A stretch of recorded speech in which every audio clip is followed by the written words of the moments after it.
one. You are live, you are live.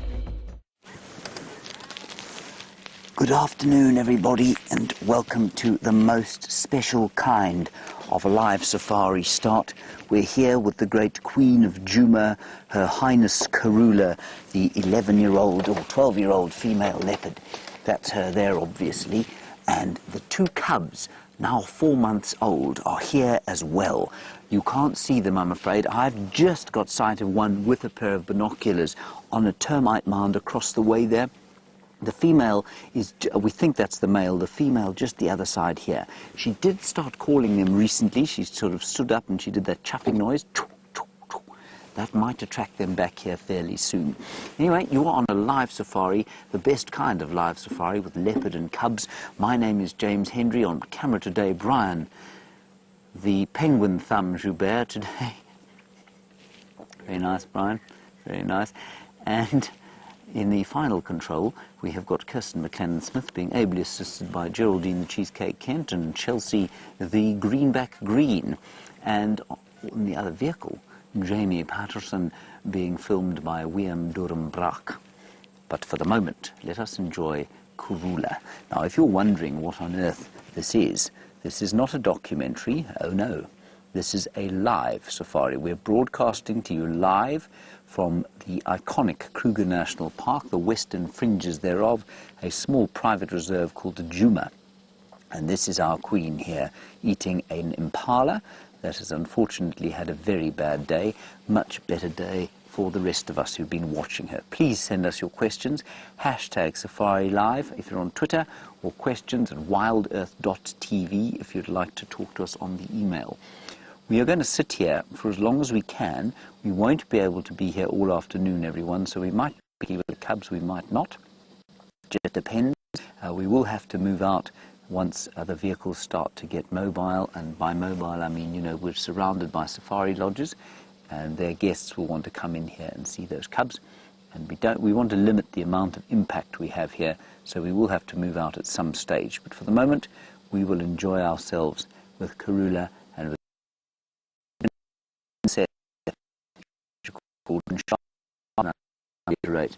not official names by any stretch of the imagination at this stage. It's a balmy 23 degrees Celsius, which I think is 75 degrees Fahrenheit.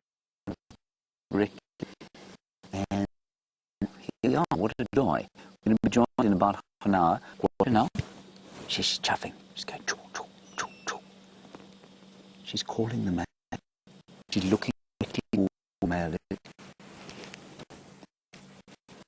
I'm just going to pick up my binocular. I'll see if he's reacting to her. I tell you, these cubs are nervous. Cubs this before. He's watching her, but he's not making any move to come towards her. So on, I think I can hear the female. I can hear her. Let's see what happens here. I'm just scanning with my binoculars to see if I can see the other little one. She's still chuffing. She's calling them again. The male is not moving for love nor money. So we're not going to start the engine. I know we don't have the best view at the moment. I don't obviously want to get between her and the cubs, not because it'll make her cross, but because it will freak the cubs out. So we're going to sit here very patiently, and with any luck, they'll come out and play with her, or with each other. There, she's calling the female. The female's just behind the bush where she's walking now. You can see that bit of light green in the background of your picture. That's where the female is. Or one of the cubs. I think it's, Brent said he thought it was the female.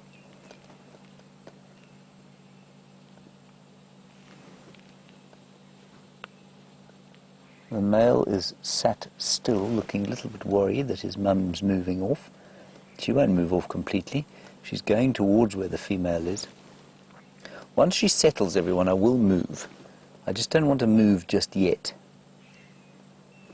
To try and let the little ones get used to us first. I can still see her. Yeah, you can still see her too.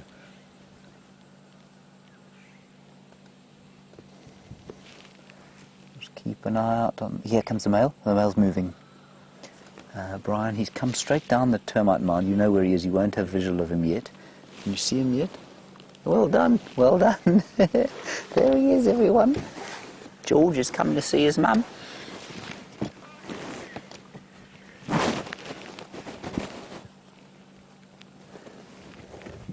Now I'm going to wait for him to get to her before I move. And we're not going to go close, but we can. There's a nice clearing in front of us, and we can go forward towards that, and we can just turn off there. So he's now with his sister. While he's behind that bush, I'm just going to start the car. So there she comes. She's coming too now. There she is. This is fantastic. Let's hope we can get a view through here, everyone. I just don't want to make a noise. I'm going to drive very, very, very, very slowly, so that we don't crackle and make noise with the vehicle.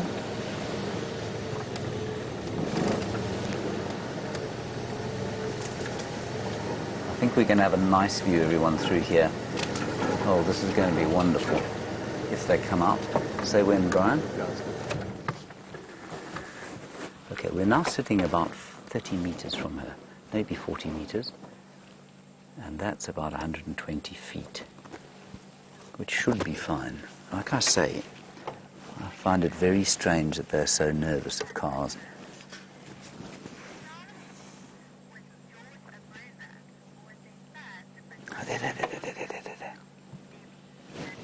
They're just behind where her tail is flicking. There.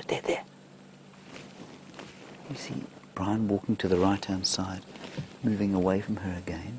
She's moving again. Sorry, Debbie in Vancouver, you sent through a question that I'm afraid I failed to hear. We'll just get it through again. Oh, I see. You want to know if their size difference is normal. Charlotte looks a little bit smaller than George. It's completely normal, yes. I don't think either of them are particularly large or particularly small. I'm in two minds as to what to do now. I think she is probably going to... Can you see it, Bryan? No. There we go. We've got movement now. There we go. Sweet little leopard cub. Don't know which one that is.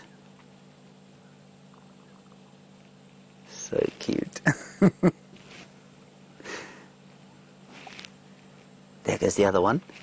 Same path.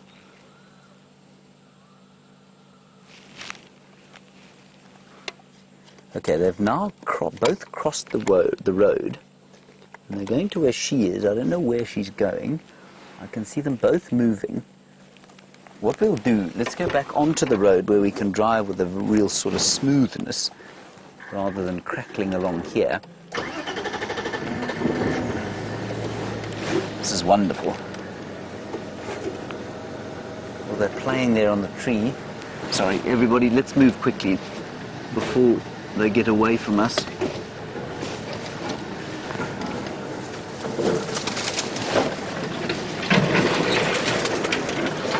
We are quite a distance from them. I don't want to make too much noise still. The carcass we're going to leave, obviously. And if we had all the time in the world, of course, we'd just sit here and wait by the carcass. But we're not going to do that for now. Right, so we're now on the road, so we can drive very carefully.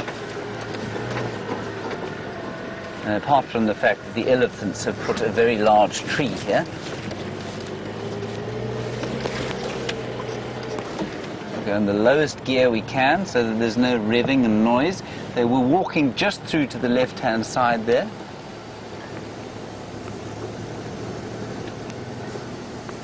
Can you see anything, Bryan? There, look, right in the tree here.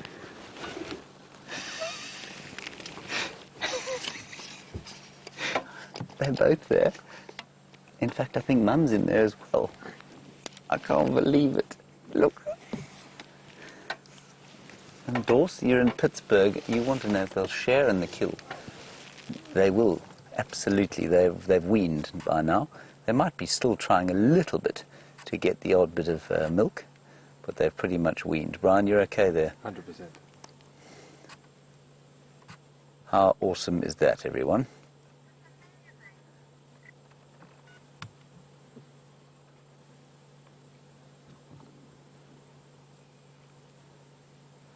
I can't believe this.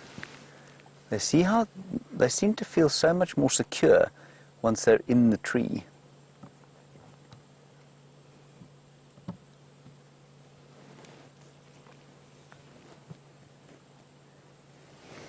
I wonder if we shouldn't try and move around the other side. Yeah, all three are in the tree. Let's try and move around the other side, everyone. And just judge how they react according to the... Yeah, they look pretty chilled out with Mum in the tree. This is so special. Oh my goodness, Bryan, look at that.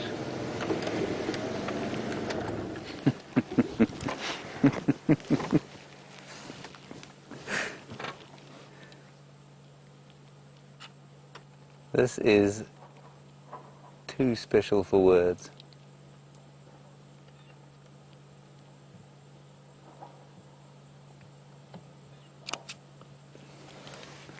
So that's Mum's tail that you can see there. I think we just sit right here. That's about the best view. Now let's see which one that is. I think that's the female. And I think it's the female because she hasn't got blue eyes. Was it the male that had blue eyes? The female that had blue eyes? The female's got the brown eyes. Yes, that's right. So that's her. It's Charlotte. Now, we can see her spot pattern. She's a 2-2 female, everyone. Oh, she's too wonderful.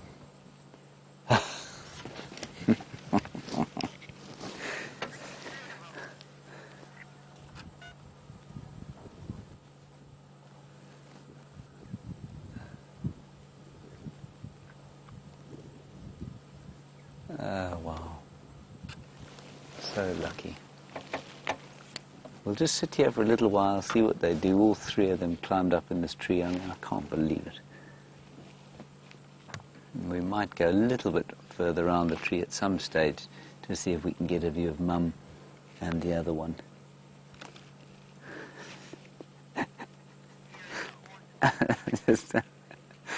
I can't believe there's 3 leopards in one tiny, scraggly little marula tree.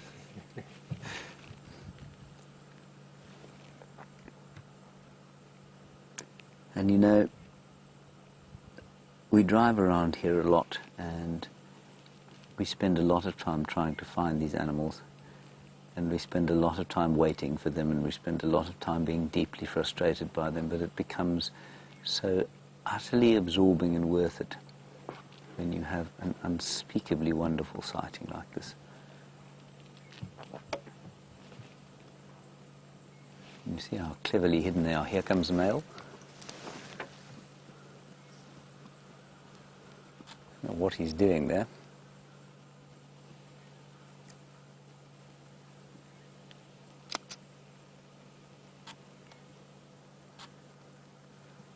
Now that's the brown eyes. Those are the brown eyes, aren't they? Yeah. Bryan? That must be Mrs.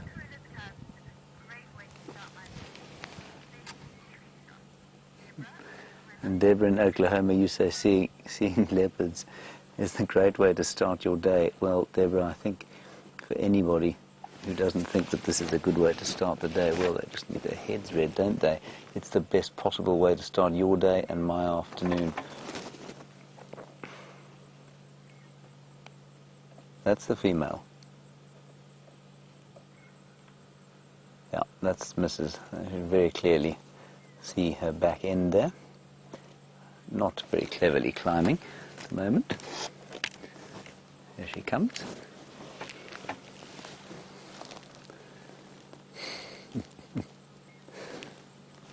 She's not quite as comfy as the other two.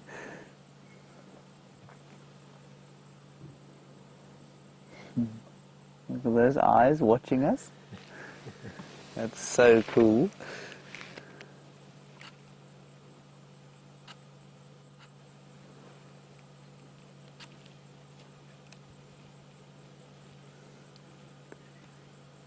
Everybody, let's just savour this.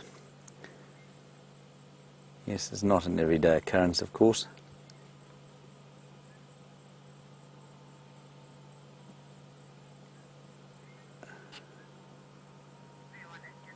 I'm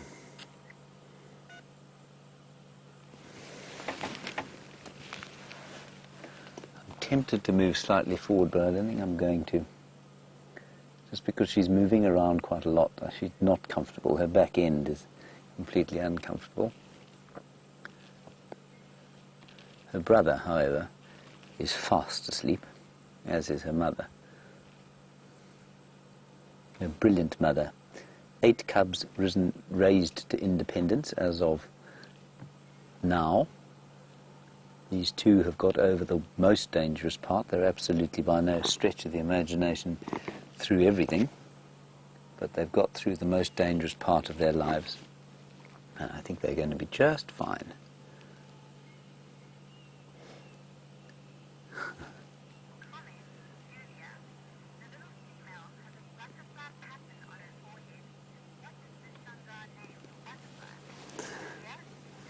Hello, Julia in Houston.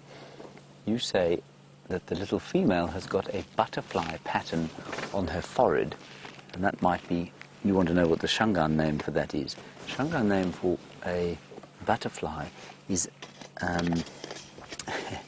paparati.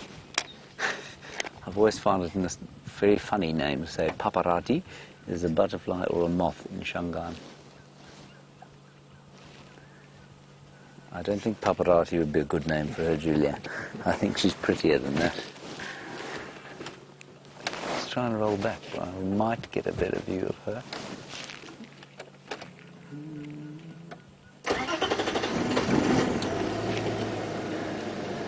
I didn't want him to react to us, but he has. I just want to see if we can see her. No.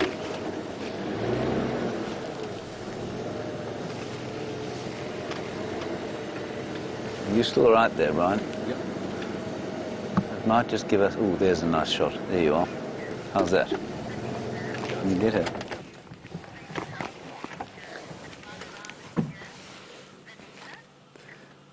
Vanessa, you said what age will they be out of danger? You said about a year. Yes, a year would certainly be a good time. They'll be more out of danger. But until they've established their own territories... You know, I mean, a leopard is never out of danger, not even Karula's out of danger. But once they've established their own territories, then they're kind of at their safest, if you like. But until then, especially the males, they won't be particularly safe. But yes, every day they survive and become slightly more experienced. So they become safer.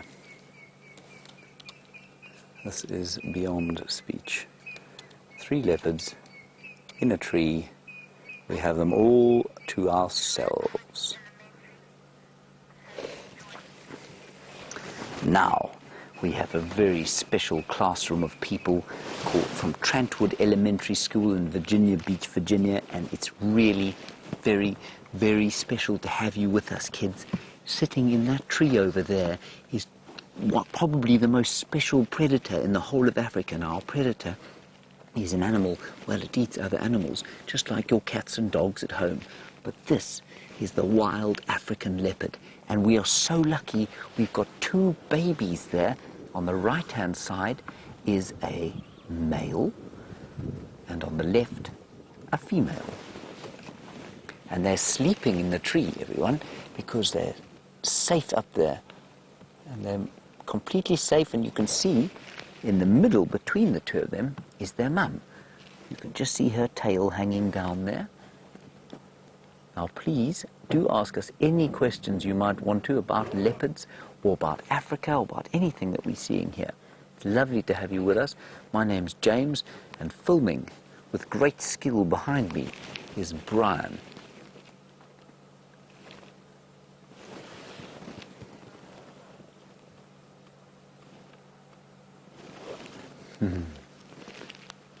Bryan, I'm going to do one more sneak forward because I can see Mrs.'s nose and you can't. And I think it'll be quite nice. So relaxed. You see the mum? Hello, Riley. You want to know how long I've been going on safari and if I ever take people with me. Well, Riley, I do sometimes take people with me, but I used to do that a lot more. Now, I do much more of this sort of thing, where I speak to people all over the world through the camera, which is a nice way of entertaining people. I'm just quickly going to talk on the radio, or I'm going to ask Kirsty, who's directing, to just get Jamie, who's the other ranger, to tell everyone that the leopard is still on site in the same place. Or in the meantime, in fact, let's head across to Jamie and then I'll tell everybody that the leopards are here.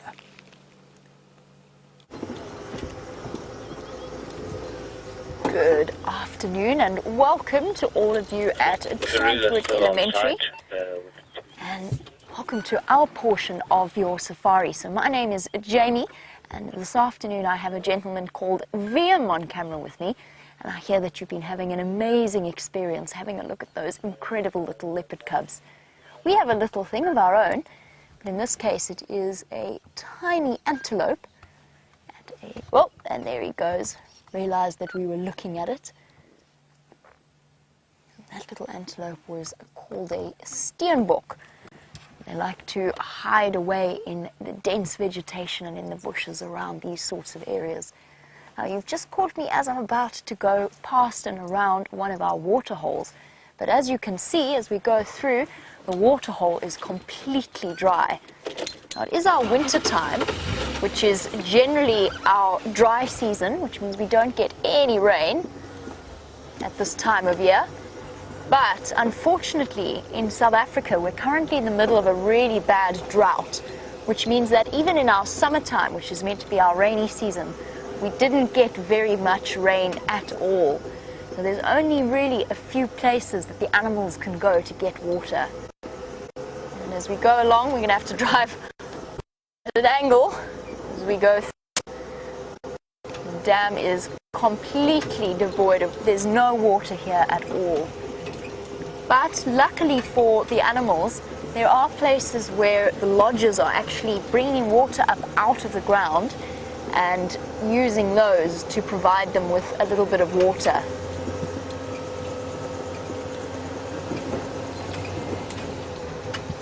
Here we go.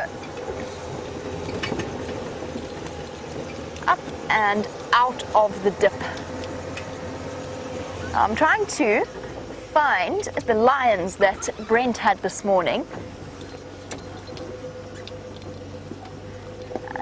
But you were wondering about the average temperature in Africa. And it depends obviously on our winter and our summer. So our summers get really, really hot here. We're in a place called the Lowveld, which means it's sheltered by the mountains. And we get hot weather around well over, this summer in particular has been well over 100 degrees Fahrenheit pretty much every single day. Our winters in the sort of the morning time, first thing in the morning when it's at its coldest, it can go right down to around 32 degrees Fahrenheit. And then in the summer, in the winter, in the afternoon, you can see that I'm in a t-shirt at the moment, I'm in a shirt, because it doesn't get too cold. It sits around the mid-70s Fahrenheit. But the summer temperatures go much, much higher. And the summer temperature average is somewhere around 90 in Fahrenheit. The winter average is around probably 60 to 70 Fahrenheit. I don't want to keep you away from the leopard for too long, so back to James and the wonderful cubs.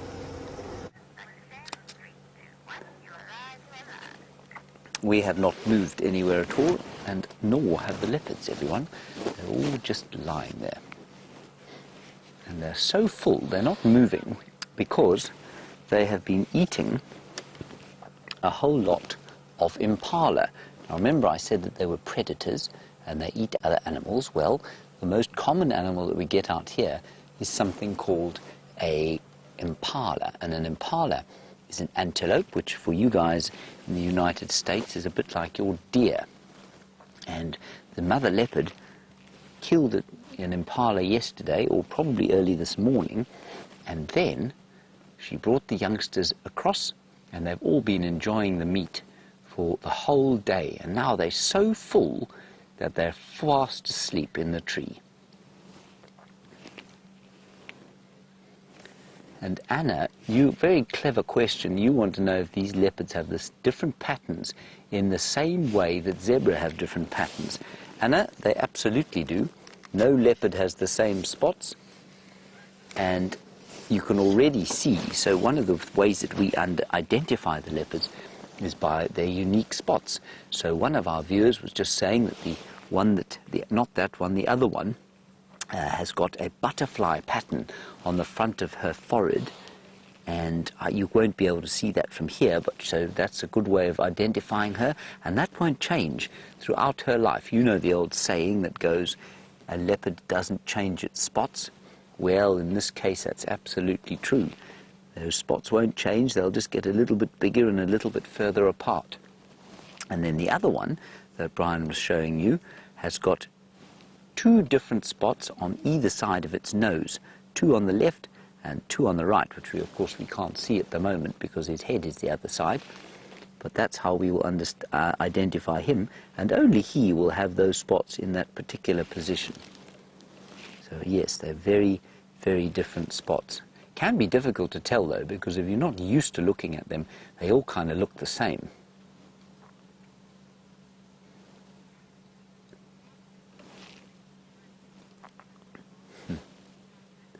And Jasmine, a very good question. Of course, one of the big things about being a little animal is that you have to stay very safe.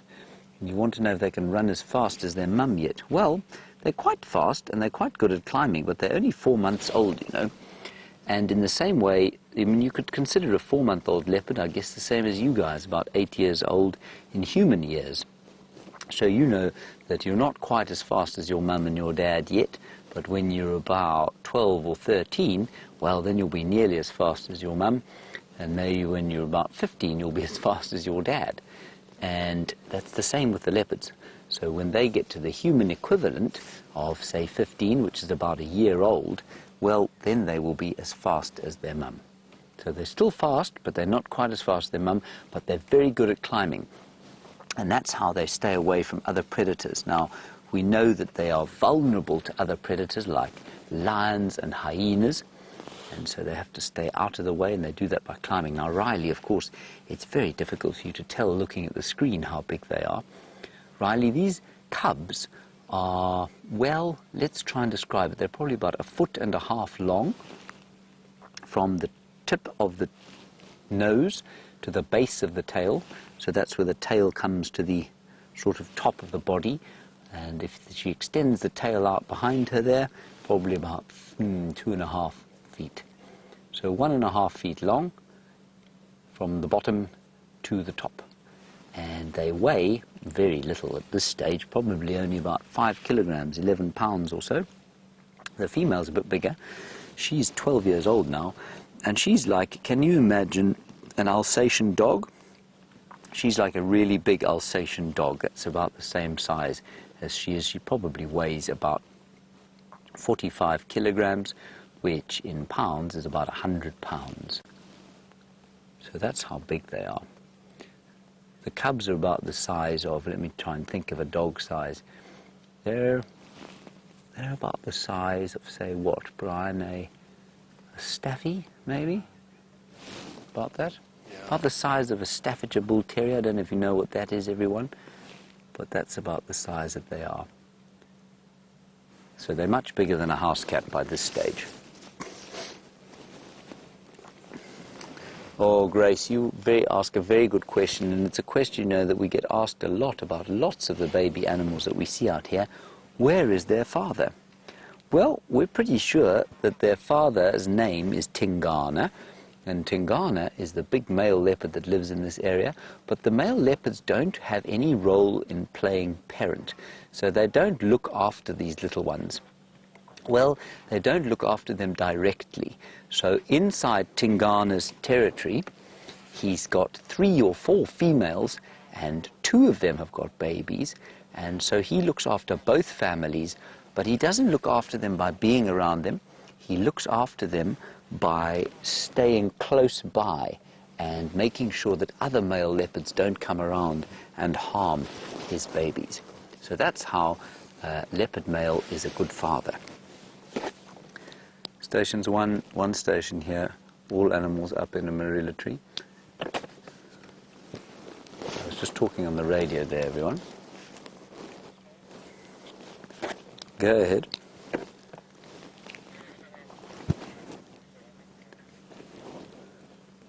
Copy that. All right, let's head across to Jamie and find out what she's looking for. I know she's looking for some other cats. Maybe she'll be lucky. We are indeed looking for some other cats, and we have been lucky enough to find one. Now, at the moment, we're right on the boundary of the places that we can go. So certain lodges can go to certain places and certain vehicles can go to certain places, but the same rule does not apply to the animals. They can go absolutely anywhere that they want. They've got 4 million football fields of wild area to wander about without any fences except around the edges. Now that's why we're sitting very far away. However, in the distance, if we look closely, you'll be able to spot a big cat.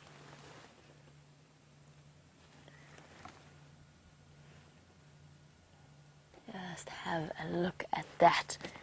A lioness lying up not too far away from apparently where she has some food as well. So just like Karula and her cubs, this lioness has a kill hidden in the bushes. And apparently she also has cubs with her as well. Unfortunately, because we can't get closer, I don't think we're going to be able to see the cubs. And if you're wondering why your picture's going all wavy, it's just because of the heat haze coming from the bonnet, from the front of the car. Now, Michael, we actually knew that this lioness was here, so I was on my way to see if maybe she hadn't come a little bit closer. But you were wondering, how do we find animals? Sometimes we just get lucky. Sometimes we drive along and the animal's just there. And a lot of the time what we do is we look for their footprints in the sand. Animals like lions, like this lioness here, and like the leopard, they like to walk on the roads because it's easy and it's quiet. There's no trees in the way. What they do is they leave their footprints nicely in the soil for us to follow, and then we do what's known as tracking. So we get off the vehicle and we go for a walk, and sometimes we see their footprints, and then sometimes it's a sort of a guessing game as to where they might be. This lioness, I actually knew she was here, but sometimes we just have to find them all on our own. She's very, very full, and she's doing what lions do best, which is lying down and sleeping. And a lion can sleep for up to 20, 22 hours in one day, especially if they have food with them. And Connor, you are looking at the biggest predator here, the lion. So the lion is the biggest predator. They also hunt in groups, which makes them even more effective. So the lionesses live together in prides, and the males sometimes are on their own, but quite often they're also in a group of males together. That is oh, look how tired she is. The reason she's so sleepy is because she's got such a full belly. Oh, look, there's a cub. There's a cub there. Yay! Oh, how wonderful. She's also got a baby with her. This is fantastic. Oh, this is such good news. I was really hoping that we would get to see the cubs, and we have. So she's got, I could only see one, but apparently she does have more, and this is the first time that we've ever actually seen these lionesses' cubs before. This is the very, very first time. We knew that we had them, we knew that the lionesses had them, but they haven't come across close enough for us to see them until now. And they're just a few weeks old, but just old enough to be with the rest of the pride. These lionesses are called the Styx females. And she's got a little cub suckling, so it's feeding from her. You can see its little ear twitching. Oh, what a wonderful day this has been.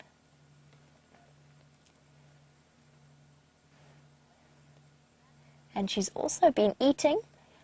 I can see that she's got a little bit of blood around her face as well, so she's been eating the buffalo that they have there.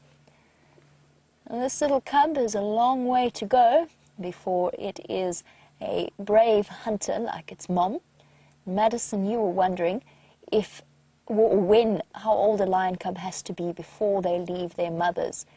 If it's a girl, Madison, it will never leave its mom.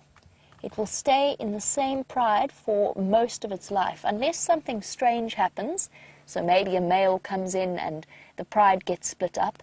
But for the most part, females will stay with their mothers and their sisters and their aunts for their whole lives. If it's a boy, he will leave the safety of his pride at around 3.5 years old, so it's quite a scary time for a young male lion. We don't know yet if this is a boy or a girl, but if it's a boy, he's going to have to, hopefully with his brothers, but he will have to leave at around that age. I'm so excited to be seeing them for the first time.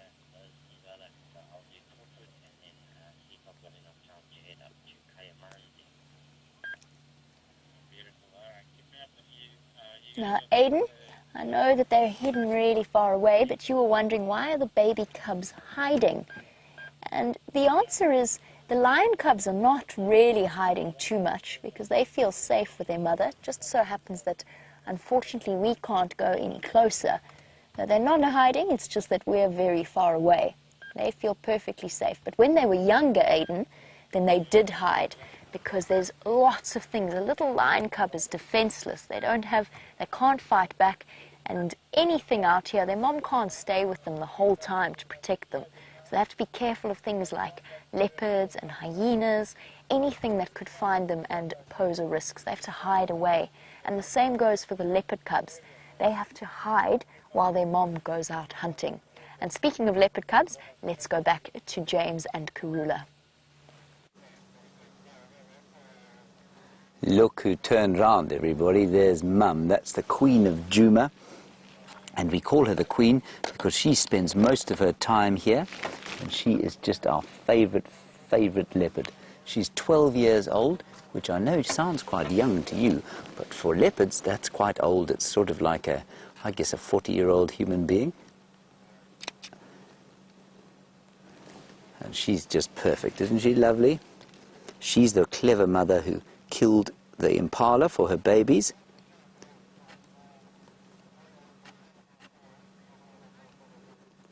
Oh, and Jessie, now, of course, you have been watching. Very, very lucky that we can see lion cub and leopard cub in one sighting, and you want to know which one is the fastest. Well, I think you'll probably find that a leopard is faster over a short distance, and a lion is probably a bit faster over a long distance. But they're pretty much the same, you know, they're so fast. The fastest cat, of course, is often found around where you saw that lioness, and that's called a cheetah. And the cheetah runs at 60 miles an hour, whereas a leopard probably can maybe run at about 45 miles an hour.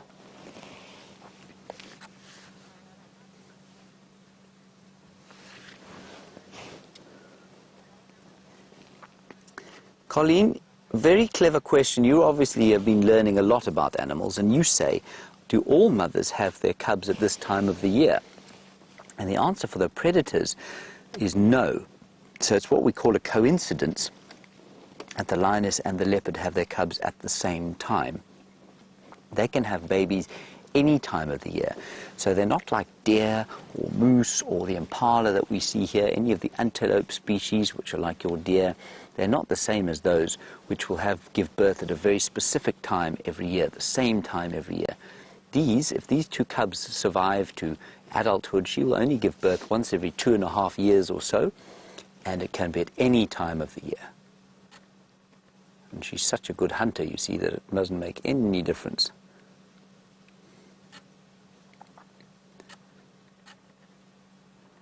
May Lorne, I'm going to ask you to think about yourself. Question.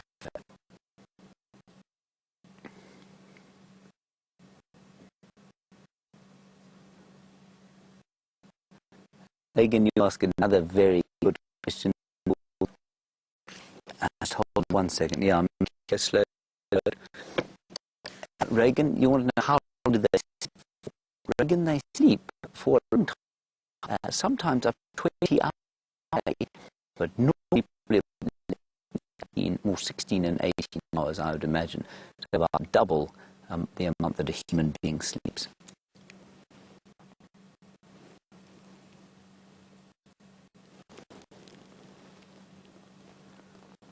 We're so lucky to everybody. We don't see this to have 2 different kinds of cat cubs in one. So lucky. Next time you join us, I hope you have the same luck. Oh, goes to the other cub. Look what we've got.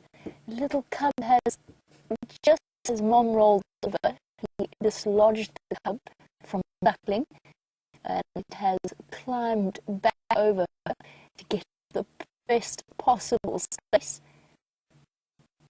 We got to see it ever so briefly. She's now found a comfortable position.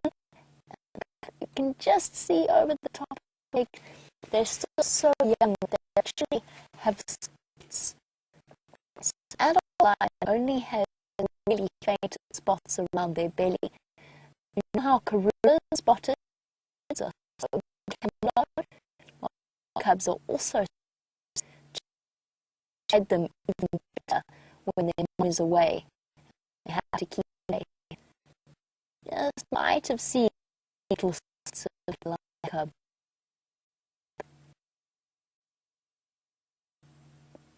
Perfectly fast asleep, just every now and again rolling over. First of all, because she's making herself comfortable. It's kind of like if you have a very large Sunday lunch or a Sunday dinner and you've just eaten so much that you just kind of want to lie down and relax. That's how she's feeling right now. And also, while she's lying down on the ground with the cub, and while she's digesting all of that meat, it makes a lot of heat inside her, so it makes her really, really hot. And when she lies down on the ground, it keeps getting warm and she has to roll over. So it's kind of like when you're sleeping in bed at night and you wake up and you turn your pillow over and you put your head on the cold side, and you guys are going into summer, it's going to start getting warm there. You know, when you turn your pillow over, that's kind of what the lioness is doing when she rolls over, just to make herself more comfortable. And she doesn't bother too much, just rolls over, and the cub either has to hang on and around the side. At the moment, he or she is having a good meal. I'm just going to leave the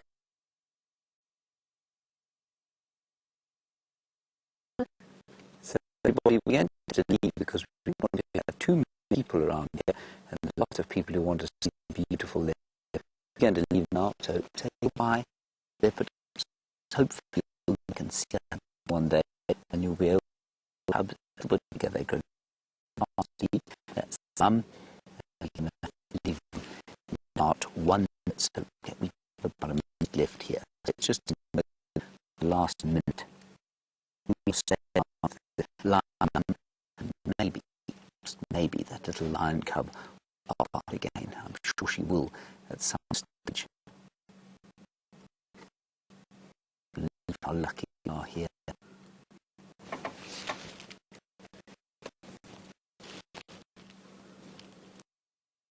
I really have very faces everywhere. Again, in her tail to so out. That's why she says all the time.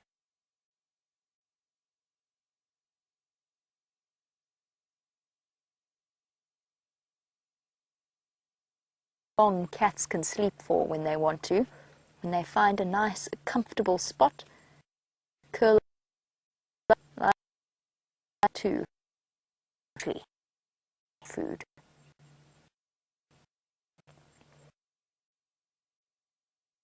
As for water, so that actually no in it. This is the best times for animals like leopards on a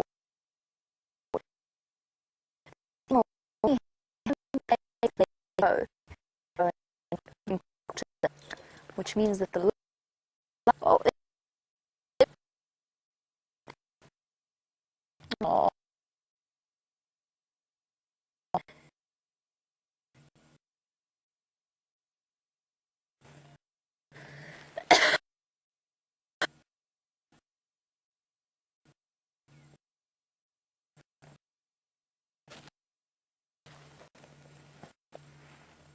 Sorry, Jeremy. that's it.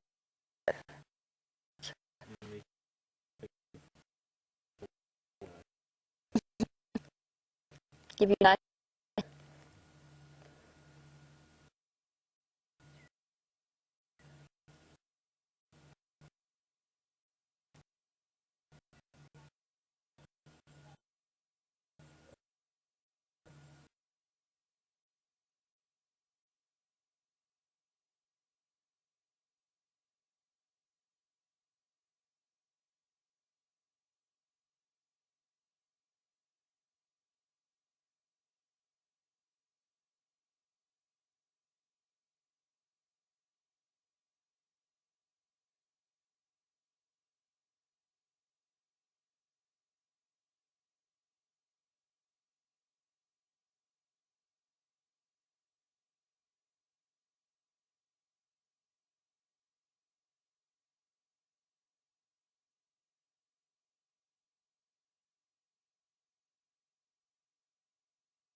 we have to make the biggest apology to all of you. I'm so sorry that our stream went down at that exact moment. Unfortunately, it is just one of those things, and something was playing up somewhere, and the whole stream dropped. So, while you were gone, while you were away, some of you were catching glimpses of what was happening here with these lionesses. First, a waterbuck appeared on the scene and had a quick look at whatever was happening with these lionesses before disappearing off. There's actually 2 lionesses there. And then an elephant, sorry, I need to just turn this down. And then an elephant bull walked very purposefully down the road. The lioness also rolled over and got up with her cub still attached, and then led the cub into the middle of the road. The cub played around with her a little bit, and then she started digging and basically covered this poor little cub in dust. Luckily for us, the lovely girls at Final Control have actually prepared a clip to show you so that you can see what you might have missed out on. So have a look at this.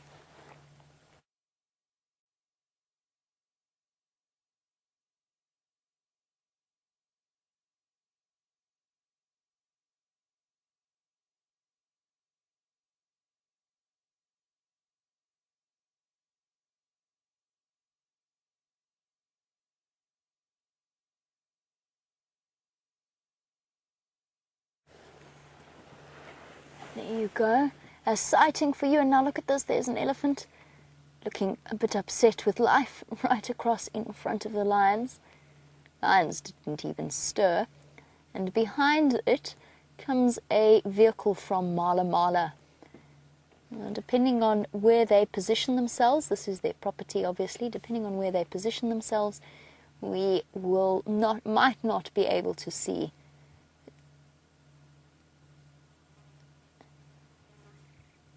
Oh, there we go, it's Roy. That's Roy from Arethusa.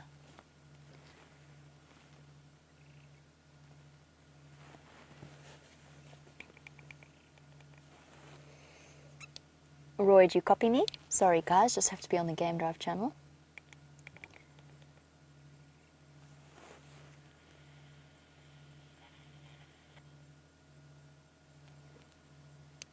Can any station copy me on this channel?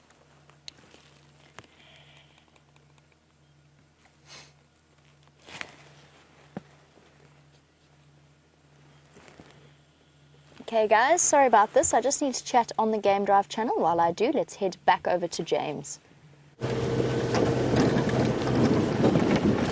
Unbelievable afternoon we're having so far. I know that our stream went down, and I apologize for that on behalf of whatever alien it was that pilfered apart from the satellite that's sending our signal to you.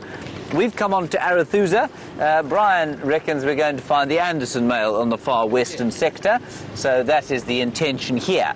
Jamie, of course, everyone is going ballistic on the radio at the moment because they can't believe that there's a lioness with cubs on Cheetah Plain, so they're all rushing that way. So we'll just give Jamie a bit of time to sort that all out and create a lineup so that there can be some space for her to talk and basically for you to enjoy the sighting unfettered by the administration that must go on these game reserves, because of course it's the joy of seeing leopard cubs like we saw and lion cubs like you've just seen that bring tourists to this area, and without them of course we just wouldn't have conservation on these private reserves.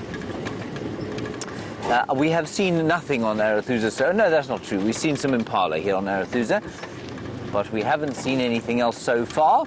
There are plenty of elephant tracks around the place. As you can see, the elephants are breaking all sorts of things all over the place. I'm going to move this out of the road. I don't wish to create another road. Bryan, if we need to go back to Jamie, you'll tell me, will you? Yes.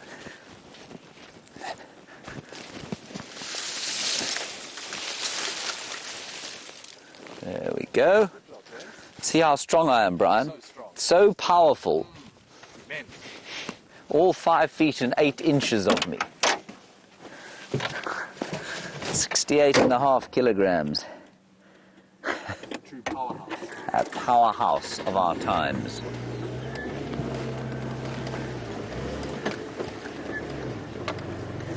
All right, Jamie has had to leave the sighting, I think, because there's so many people around there. So I mean, what a joy we've had today to have all those little cubbies, and hopefully we'll be able to watch them grow. Of course, a lion cub, if it's male, 1 in 10 chance of reaching adulthood, and a male leopard about the same. So, yeah, I mean, the odds are not great for them, poor things. But Karula's, like I say, beyond the worst and beyond the great danger. I, of course, am hoping desperately that Sindila is going to come wandering back up here.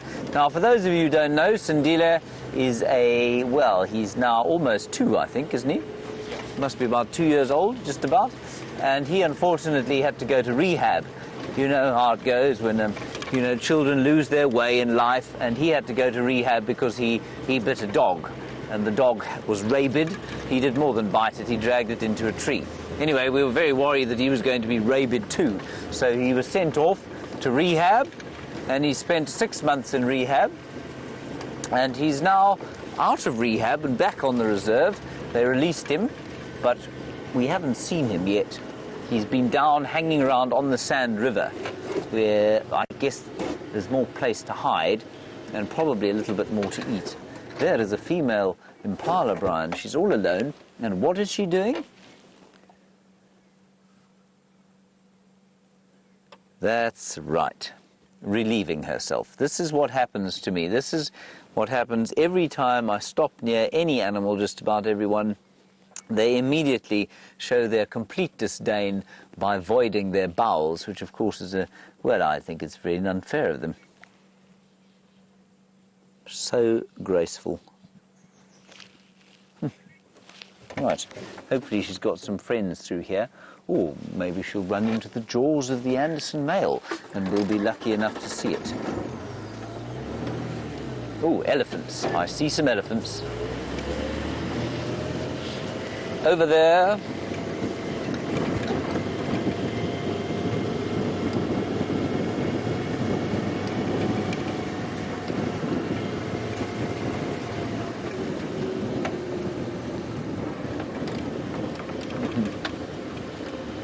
Sorry, our comms are a little crackly here, everybody. Aaron, you have a comment. Kirsty, can you give it to me again, if you don't mind?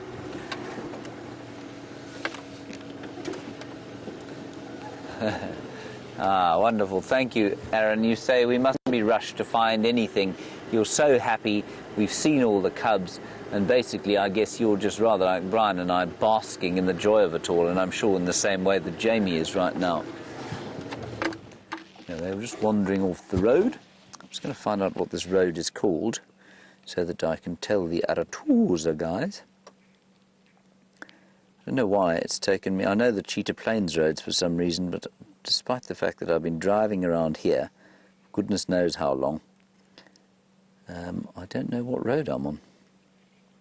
Central Road is what we're on. That's a very convenient road. Oh, there's another big herd in front of us. Did you hear them going, "Brrr"? Let's go and have a look there. Just quickly call this in. Stations is a breeding herd of elephants mobile south from Central Road, east and west junction into the block. I won't be staying with them. Oops. Radio's not on. It doesn't really help when the radio's not on. Let's just go and see these others.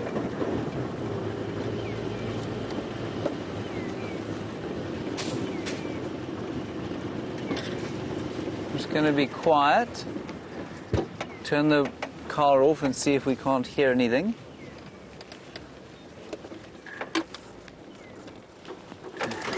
Hear some shouting magpie shrikes. There, the others.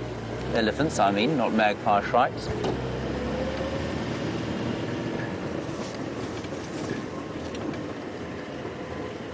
Now, you'll probably find, everyone, that this is part of the same herd. Or a bull, this is a young bull, possibly tracking the herd. Bryan, guess what he's doing? The usual story. Can you believe it? That is unbelievable. It really is spectacular. It's uncanny. It is uncanny. Well, the little cubbies didn't do that, thankfully. Go ahead.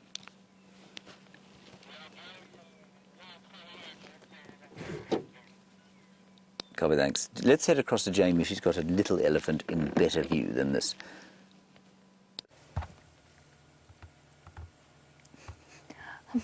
I'm not sure if I've got a better elephant. I've got a different elephant than James has. In fact, I've got several different elephants. In fact, we have found ourselves right in the middle of a herd on the Mala boundary. And this beautiful elephant cow decided that she really wanted whatever was growing underneath all of these dead sticks and twigs.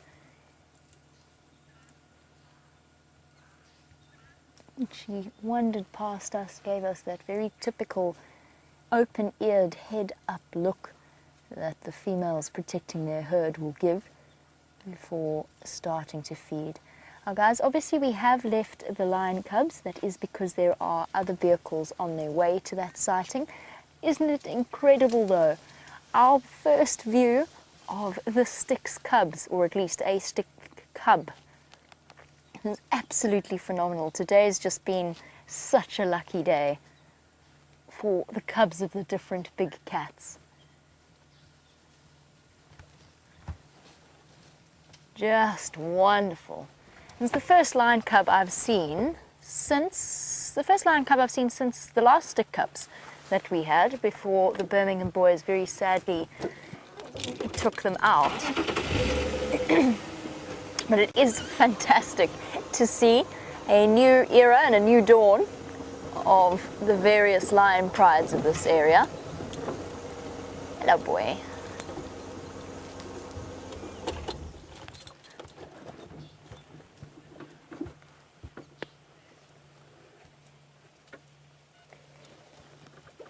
And just before we go on to discussing our elephants, Susie, you were saying you thought that lioness had more than one cub, and please could we confirm that? Yes, as far as I know, between a couple of Styx females, they have 6 cubs, possibly even more than that, because I think that they might have found 2 more recently. Oh, big head shake. But Susie, I think we were only seeing one because just one was feeding at that point. There was another female further down the hill, so I don't know if the rest of the cubs were with her, or if it were the case that the other cubs were just off by the kill, maybe playing or lying up in the shade somewhere.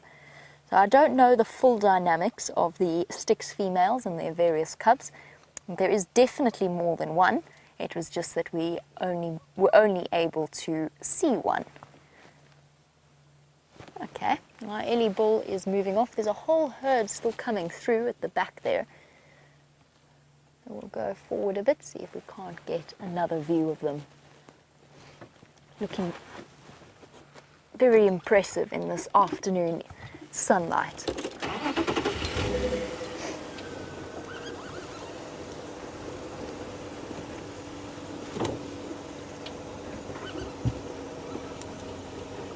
Making sure that there isn't hiding like that.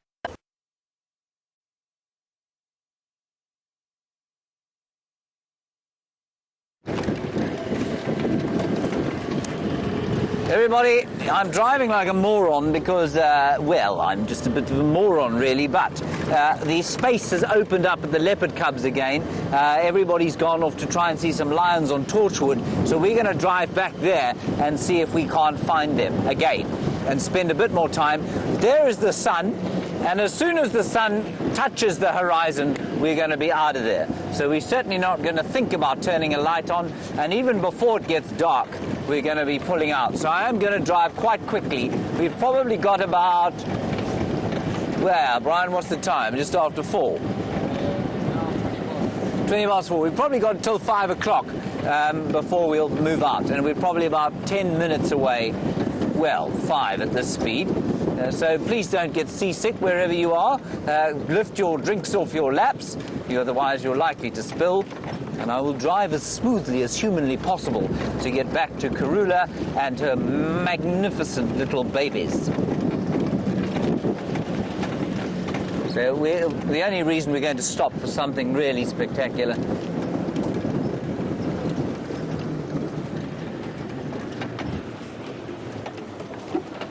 Now, Maggie, you're in Western Australia, and you say that I taught you the Shangaan word for leopard, which is yingwe, and you want to know what is a leopard cub. Well, you can say it in two ways. You can say a small leopard, which would be yingwe yin tsongo. Tsongo means small. Yingwe yin tsongo, a small leopard. Otherwise, you can say, there are another two ways of saying it. You can put what we call, this is getting very grammatically complex, you can put what they call a diminutive extension. So diminutive, obviously, to make smaller. A diminutive extension on the end of the word ingwe, so it's quite simple once you've got it. And the diminutive extension is ana, so you can put it on the end of any word. So ingwe plus ana gives you ingwana. So ingwana would be a baby leopard, ingwana. Otherwise, you might just say a leopard and its little ones, its youngsters, its babies. And that would be ntsongwana. So a small with a diminutive. So you'd say, if I was to say in Shangaan, Karula and her babies, I'd say, Karula itsama insinyeni nantsongwana. So Karula is sitting in a tree with her babies. There you go. I hope that makes sense, sort of. I'll do it again if you want me to.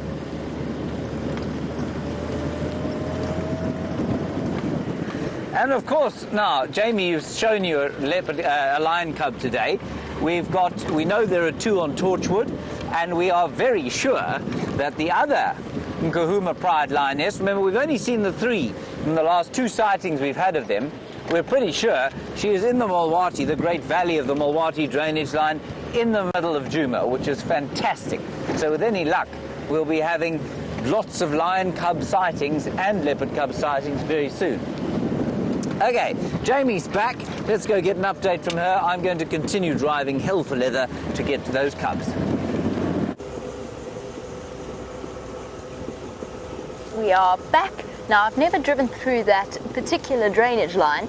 I didn't actually realize what it was going to do to our signal, but clearly that is not a good signal spot. So we've had to turn around because I couldn't go up the other side because there was a herd of elephants standing there.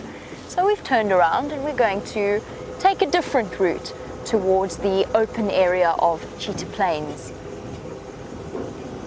We'll take the slightly longer way round while I glance longingly at the lion sighting that unfortunately we just can't change. Okay, well hopefully this road will work out a little bit better.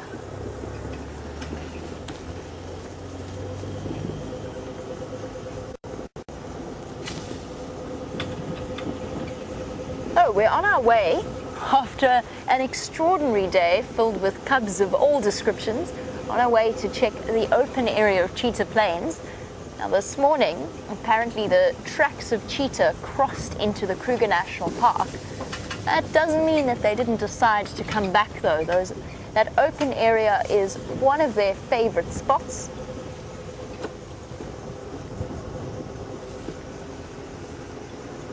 They might have decided to return. We'll just have to go and investigate. And if we find anything along the way, well, I'm not sure I'll be able to call it in because I have absolutely no idea what this road is called. My map stopped working on my phone and I'm not entirely sure where our copy of the map has gone. But we shall continue on undeterred. I know where I am, I just don't exactly know what this road is called. We should actually encounter those elephants somewhere along the way as well. They were making their way to the north when we left them.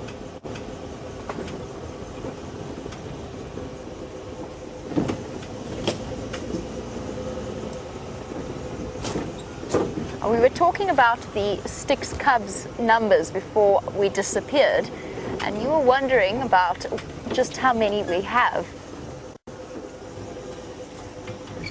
And I can promise you that we will double check with the other guides who get to see the Styx females more frequently, and see if we can't get an exact number of how many each lioness has, because there are several sets of cubs. And when I last saw the Styx females before they disappeared off to give birth, all three of them, or all three that I saw, were heavily, heavily pregnant. As we look for our elephants once again, we have a question as to whether or not I am familiar with the song Elephants Have Wrinkles Too. Eugene in North Carolina, I'm not familiar, I'm unfamiliar with that particular song, but now I am very keen to hear it, and I'm sure that YouTube will be able to provide a version of it once I get back to camp, and I'll go and I'll investigate.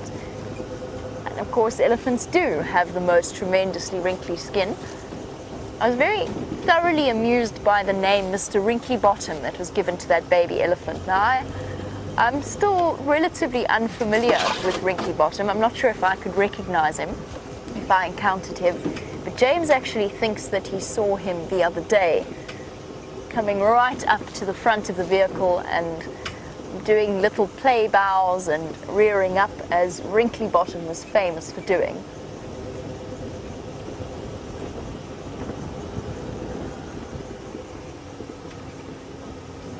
Amazing. It's so thick in this particular part of Cheetah Plains. Those elephants could be right close to us and we wouldn't see them. And there's some, just to show you, it's much clearer in areas like this than it is anywhere else. Because it's so thick, the animals tend to stick to the easiest possible path. And this is a perfect example of one. This is a really good example of an elephant path. Not just elephants will use it, of course, but it almost looks like a sort of a human-made hiking trail. You can see it curving all the way around there and out towards the road, towards the south of us. And an area like this in particular might not be as clear in more open areas, but in an area like this, the animals make and follow very clear paths. So just how we say that the predators often walk on roads in order to essentially avoid having to duck and dive obstacles, but also to be as quiet as possible. In a very, very thick areas like this, you do get clear game paths. This is a place that elephants will regularly frequent. Wium tells me that they were all snacking on the black monkey orange that grows around here, which always surprises me because it looks like the least appetizing plant that you could possibly imagine.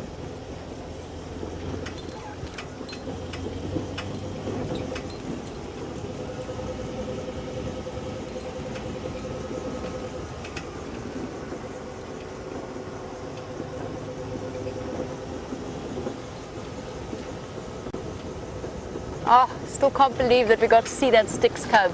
It was such a surprise when she rolled over like that.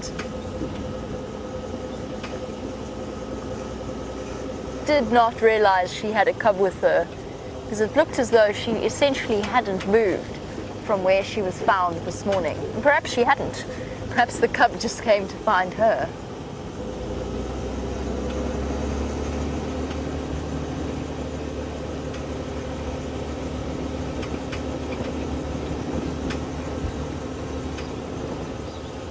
To move relatively quickly through here, just because it is so dense, just to see if we can't get to a more open area where the animals are less hidden away. I'm not sure whether this falls under part of Nkanyeni or Tandi's territory, or if there's another leopard or leopard female that controls this particular patch or overlap. My suspicion would be that it would be more towards Nkanyeni's side than Tandi. They're sort of split halfway down through Cheetah Plains. Hey, there we go. Found them again. Our elephants have emerged in a nice open area. Actually, stop here because there's a calf suckling. Here we go. We might have had to take a slightly circuitous route, but we got there in the end. And since we do seem to be having a show of baby animals, it seems only fitting that we continue with this little elephant calf.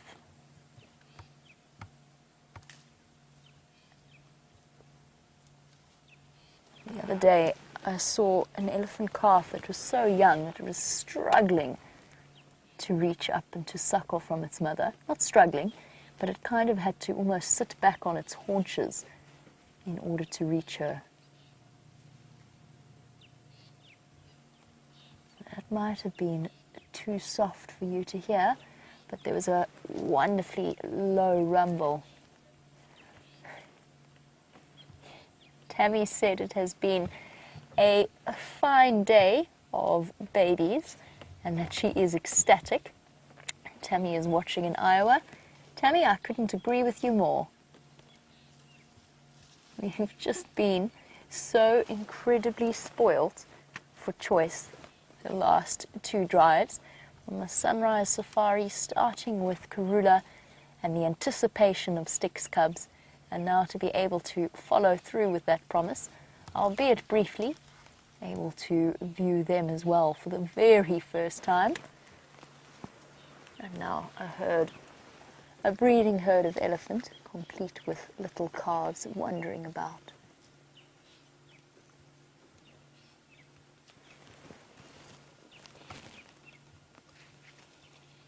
The fork-tailed drongos chirping off in the distance.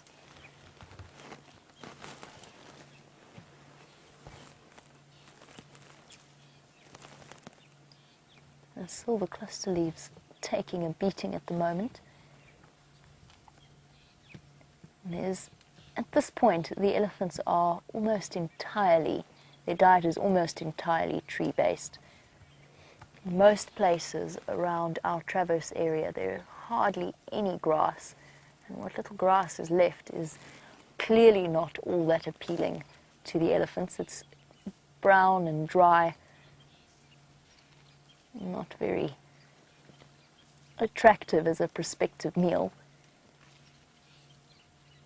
The tree is still holding hints of nutrients and moisture. And particularly they seem to be enjoying the silver cluster leaf, like the one that she had in her mouth before she decided if she wanted something better from a baby knobthorn.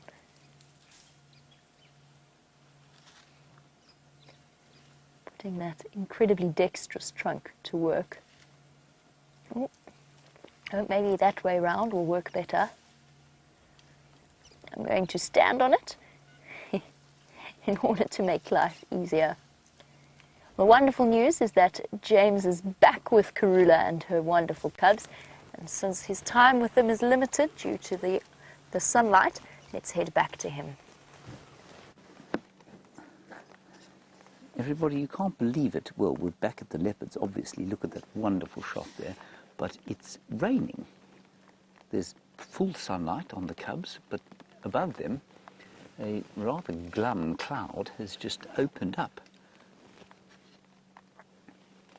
Anyway, I think it's a very passing shower. I don't think it's going to south us completely, but I think it'll be fine. There we go, it stopped already. Now, we had a wonderful view from the other side just now, but the little cubbies are now facing the sun. So I'm going to move slightly, everyone. I think we'll get a better view closer to where Andrew is.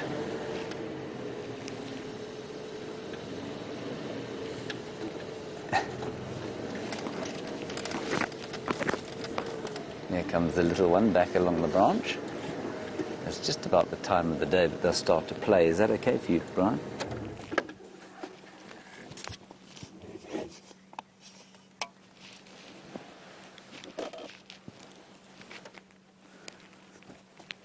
Omar, you're in Pennsylvania and somebody has told you a gross untruth. You say, is it true that were you to touch one of the cubs, the mother would kill it because it smelt like human?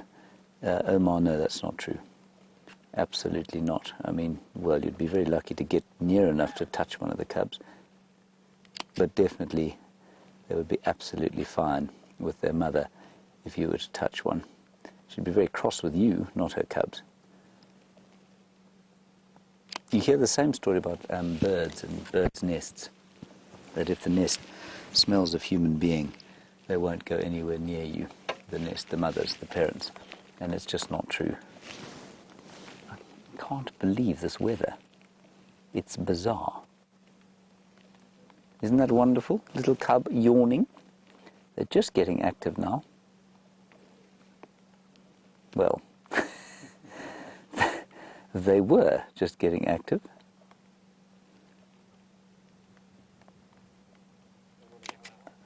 And the light is just too spectacular on them, isn't it?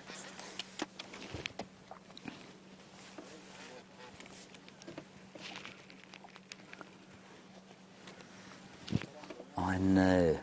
You're absolutely right, Michelle, New Jersey. You say so much cuteness in such a short time, it's almost overwhelming.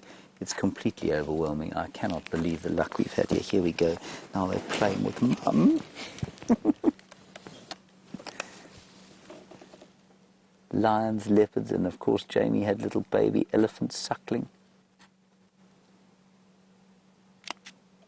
What else could you want? Now the other little one will hopefully get up and come and join them.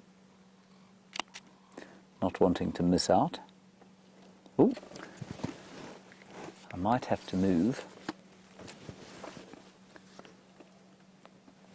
because I think the little male's going to wake his sister up. Ooh, he's coming down. Oh my goodness, look at that.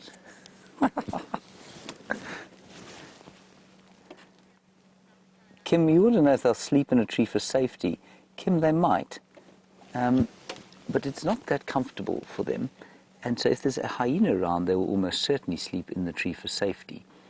But, yeah, it's more likely they'll hide in the bushes. But they could easily sleep in a tree. I don't think they'll stay in this tree all night, though. They might. I'm interested that she hasn't tried to hoist the kill yet, though. Because of now, of course, we definitely know we're definitely not going to be here after dark. Simply because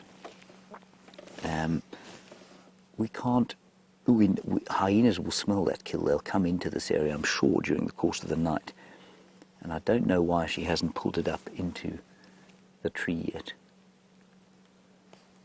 Now, I'm reticent to move everyone while the cub's on the ground without Mum, because they are still a little bit nervous.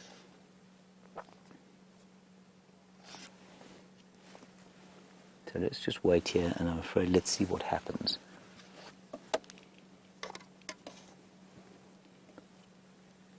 We are so very, very lucky.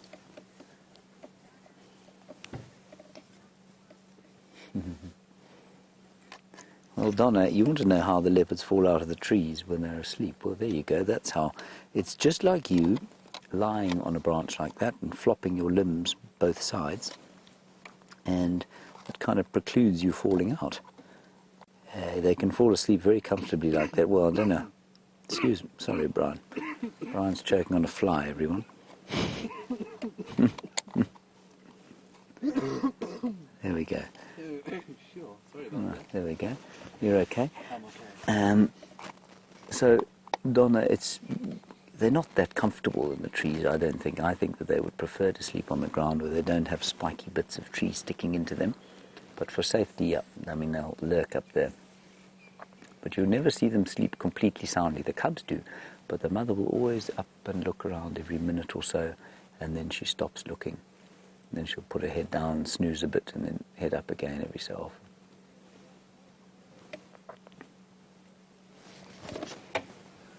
I think the other one has gone towards the kill, you know. I'm just going to move again slightly.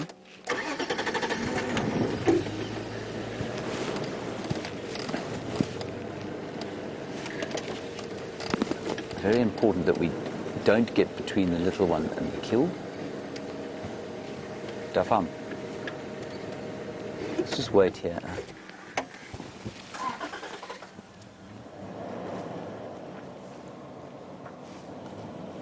So just 2 leopards in the tree.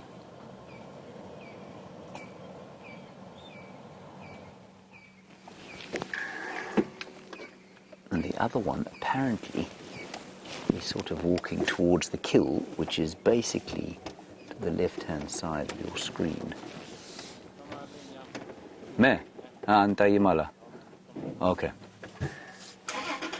So Andrew's going to go and have a look at the meat, and I think Karula will probably go towards there, so we'll leave him to do that, and we'll stay here.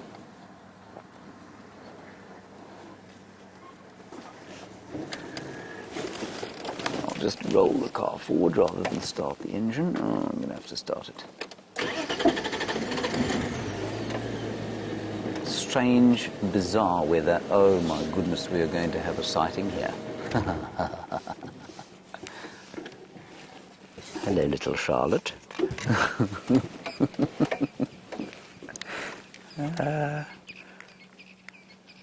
just too precious for words, eh? Bryan, sometimes all is right with the universe, isn't it? All is right, especially this afternoon.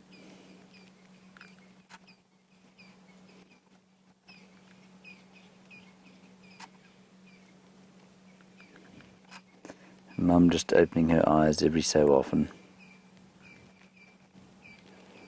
Just to sniff on the wind. Of course, there is a bit of a wind starting to come up a bit with this slight storm we're having.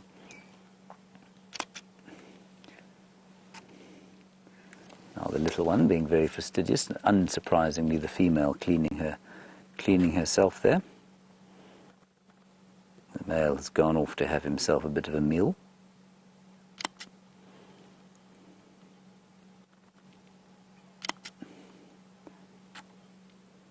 Wow.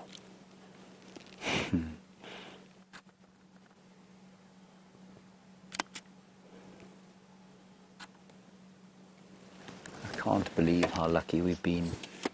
And to have leopard cubs and lion cubs in one drive is just a treat more rare than I can imagine. I think the little one is on the kill, everyone, the other male, but I'm not going to drive there while there's another vehicle there, so we'll just let Andrew enjoy that, and if we have time before it gets, before the sun touches the horizon, then we'll go there, otherwise we'll just enjoy this lot over here.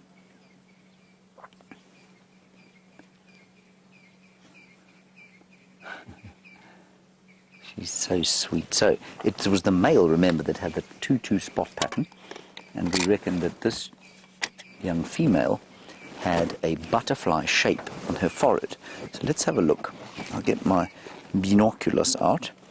And we'll just have a look-see on his face, at least on her face, what her spot pattern is. She's 3. She's going to be 3-3, I think. But there's a triangle of spots. Yeah, you won't be able to see with this lens on the camera, but there's a triangle of spots on the left, so her right, and then another 3 on the right-hand side, or her left. So she's going to be 3-3, and her brother is 2-2.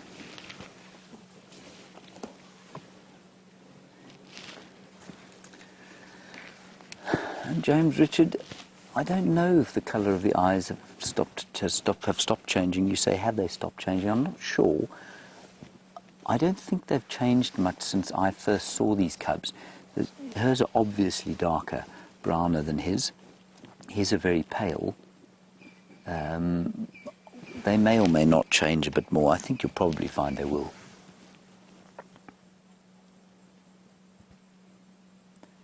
I mean, she is, she is too sweet. I think it's wonderful that he is confident enough to go off towards the kill without his mum, and even in the presence of 2 vehicles. I think that's wonderful. They're obviously a little bit less nervous than I initially thought they were.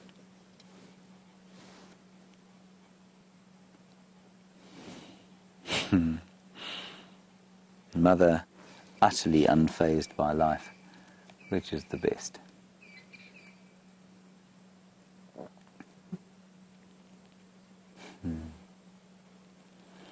So thank you all for your screenshots. Apparently they're incredible. So thank you very much for that. And also, just to tell you, the atmosphere has changed completely, of course. There's been a total change in smell from the little bit of rain that we've had. The petrichor, you know my favourite word, petrichor. There's some winter petrichor in the air now, a bit of moisture on the wind. Right, Andrew's left. Let's just nip down to the kill there, everyone, and go and have a look-see. How are we doing for time there, Bryan?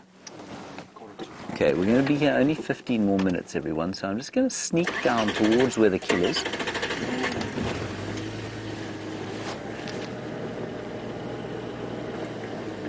Totally different atmosphere from when we arrived. It was a very kind of wintry afternoon, well, wintry for us. And now it feels almost like a summer afternoon with a bit of rain. Now I'm going to talk very quietly here. Here's the kill. Now I'm assuming he's here. I just saw them all taking hundreds of pictures, but maybe it wasn't at him. Oh, there he is. He's there, he's eating. Can you see him, Bryan? With his little ears.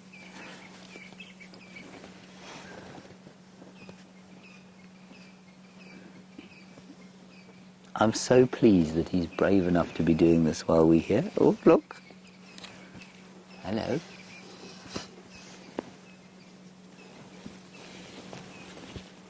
He is going to have a very, very fat little leopard belly.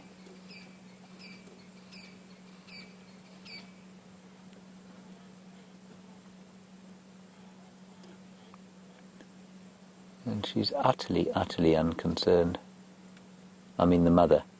Karula seems to be completely unconcerned. She will be aware, though, you know, if there's a rustling in the bushes that could indicate hyena, well, she'll move. The other thing is, you know, she's put this kill underneath a tree here, and no hyena will be able to get into that tree. So, I mean, even that sort of scraggly jackalberry tree that the kill is under, the cub would be able to leap into should a hyena come across here. We can see that they're very good climbers. I'm going to sneak forward slightly. If we can't get a better view. Oh, let's quickly head across to Jamie. She's got a fascinating bird to show you. I bet it's on Cheetah Plains. We've got a beautiful view of a fascinating bird. A dark chanting goshawk. See the bright orange bill and the bright orange legs. One of the largest species of goshawk that we get out here, and we often get to see the little African goshawk and the shikras. It's really nice to see one of their larger cousins bobbing his head about. And if we're really lucky, that's because the sun is starting to go down, it is starting to get darker, it might even give us the call that gives the chanting goshawks their name. As the name suggests, the chanting is their regular, high-pitched, it's not screechy like a vulture or one of the larger raptors. It's quite a melodious call for a bird of prey.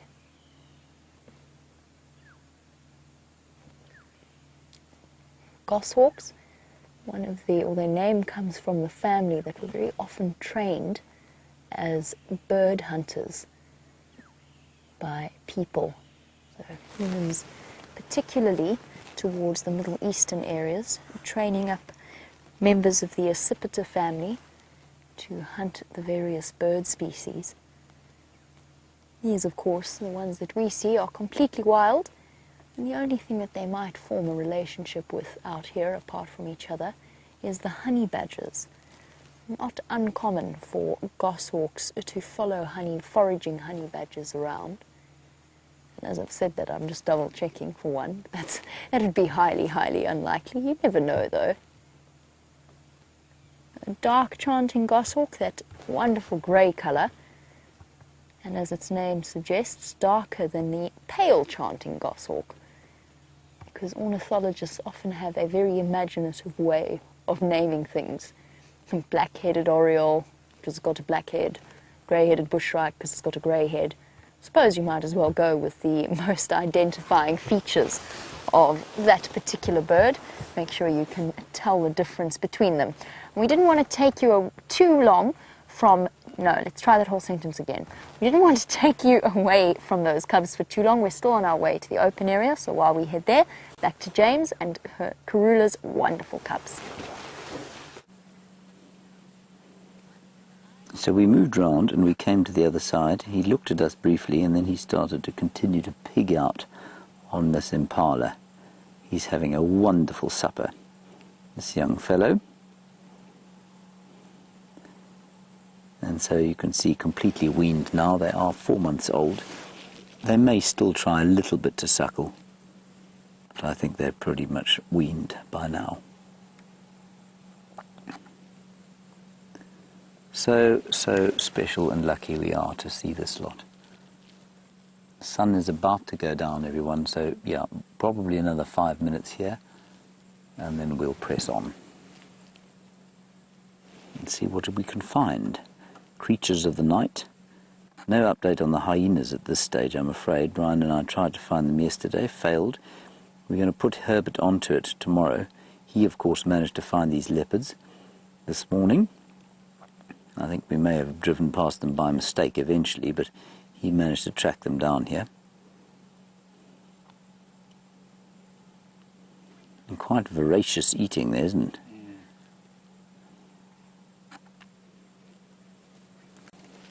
Rachel, you want to know how many kilograms of meat I think he can eat at his age? Well, big cats are supposed to be able to eat sort of up to 20% or 25% of their body weight. I doubt he can eat quite that much. I suspect no more than 1 kilogram. I think he probably weighs about 5 kilograms.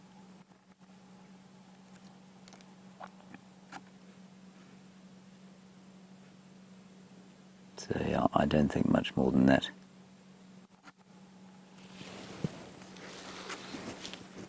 See if the others don't. I was tempted to go back to the tree just to see if we couldn't follow the others down here. But I think we'll do that just before we leave. We'll drive back past them. Let's just enjoy this little fellow having his meal. And he looks pretty confident, you know. He scuttled off when we got here early this afternoon. Brent came and sat with them for a while beforehand. And he just sat for a long time. And the cub was on the road, this chap. And then he moved off as soon as we arrived and wouldn't come out. And now, after an afternoon of vehicles going in and out, obviously very gently, he's completely comfortable, which is brilliant. Exactly how you want it. We really do want them to behave exactly as they would normally, were we not to be here. It's one of the key things of what we do. And one of the things you will be interested to know when we go to the TV shows in 2 weeks' time, one of the things we're going to be discussing at the fireside chat that we have probably is going to be the effect that we do have. Do we have an effect? And we unquestionably have an effect on the environment. You can't drive a car like this around and expect it to be completely without a footprint. So we're going to have a long and interesting discussion, I think, about how it is, what effect is acceptable and what isn't. And there's a very sort of grey area there. But what's wonderful about this is that while we certainly have affected this cub's life, he definitely moves away initially when the vehicles arrive. He's now getting used to us. And that's wonderful.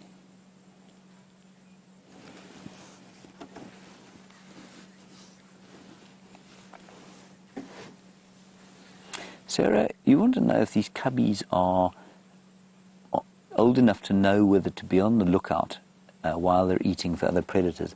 Sarah, I don't think there's anything nearly as conscious as that. I do know, though, that as soon as they're born, they have an instinct to hide. The instinct is to get away from anything that is unfamiliar. And so were they to hear or smell something unfamiliar in the form of a hyena or a lion or something like that, he'd skedaddle up a tree. That would be the fastest thing he did. He wouldn't register why he was doing it, I don't think. I think it would be completely an instinctual action. But yes, I think they would react. See, he'd heard something. I think it might be the others coming this way. I can't see them though.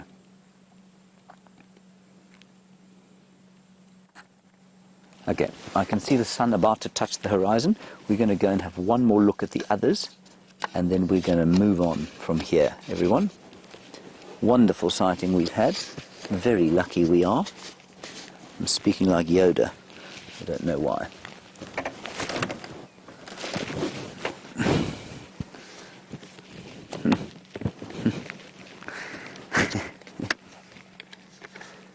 A wonderful question here from Connor in the final control. Connor wants to know, and it's a very good question actually, do the cats have a favourite part of the animal that they like to eat? The answer is absolutely they do, Connor. They will go for the rich, fatty organs to start with in many cases. Cheetah don't. Cheetah go for the hindquarters, but you'll find that the leopards and lions get into the belly first, and they'll eat the liver and the kidneys and that sort of thing, and the heart very quickly.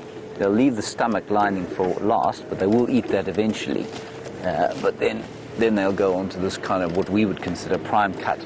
Now remember, out here, the most limiting macronutrient, so macronutrients being fats, carbohydrates, proteins, fiber, the most limiting macronutrient in an area like this is fat, because the animals here just don't have fat on them.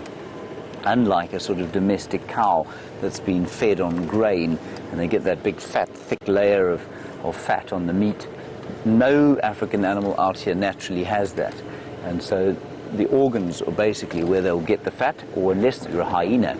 And if you're a hyena, you can chew on the bones, and the marrow is quite fatty there. Mum has moved. Oh, we are going to get a shot here.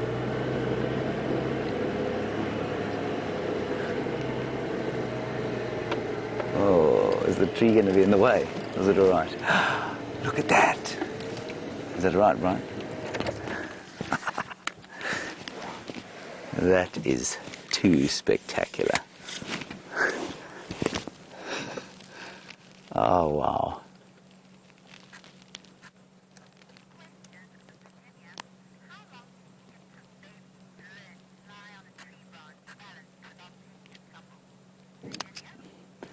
Virginia, you want to know how long I think it took them to learn to lie on a tree branch like this without taking a tumble? Virginia, I think it probably took them their first climb up a tree. I don't think it took them any longer than that. They learned very fast. They are instinctually very good climbers, and just like your house cat, they're instinctually very balanced.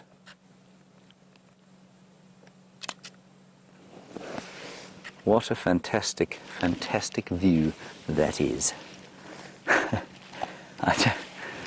I'm left breathless by these chaps, I really am. Right, one more minute, everyone, one more, so enjoy it, and then we're going to head out of here.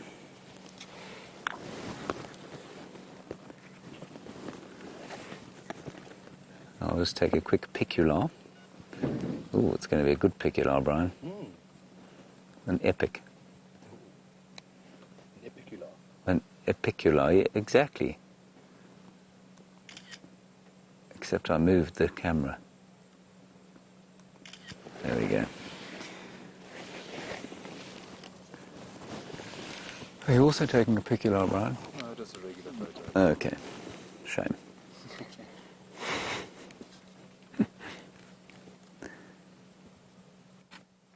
Yeah, it's a pity we don't get this every day, of course, but you know, that's just how it goes.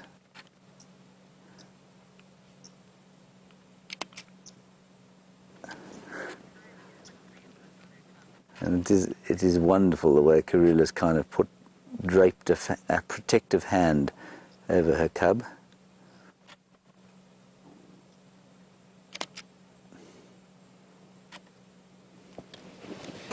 Beautiful.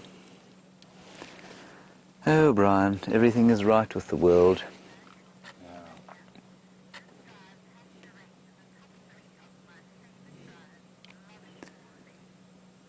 Yeah, Rebecca, I agree with you. You say this drive must rate one of your favourite drives. All the babies, You're loving them all. Yeah, I'm not surprised. I'm loving it too, and I just think we've been so lucky. And you know, you talk about guiding skills, and we talk about the fact that, you know, it's a huge discussion amongst people. You know, you want to go to the place with the best guide and that sort of thing. Of course, any idiot can make a sighting like this seem absolutely astounding. And it's funny how we get home after a sighting like this and we think, wow, we did such a great job.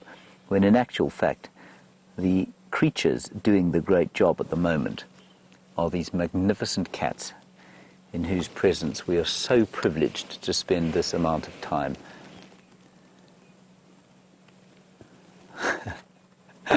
And it just gets better and better and better. Ah, wow. Okay, everyone, I'm afraid that's it.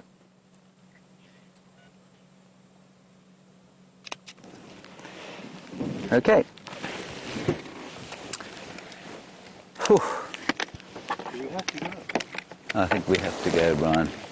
Okay, everyone, let's go across to Jamie, see what she's doing. I'm going to leave these chaps, and off we go. Now, we'll have to hope that throughout tonight, Karula manages to get that impala kill up into a tree and away from any marauding hyenas or lions. While you've been with James and the leopards, we've been trying to see if another spotted cat hasn't decided to come back onto Cheetah Plains from the Kruger National Park, where their tracks went off yesterday. Now, judging by the speed that a vehicle just drove past on the southern side of our boundary, I think it's safe to say that I'm guessing that those cheetah decided to go to go south, just outside of our traverse area. So we'll have to continue on the search for them tomorrow morning on the sunrise safari. I'm just going to try and get to an open area a little bit quickly, because the sky is looking absolutely spectacular. We're about to come to a nice spot to have a look at it. I think we'll miss the last moments of the sunset, but we'll get the remaining colors.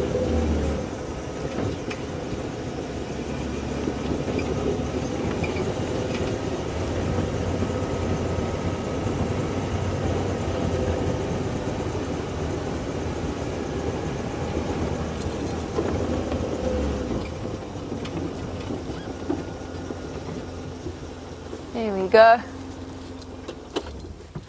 The last few moments of the sun before it disappears.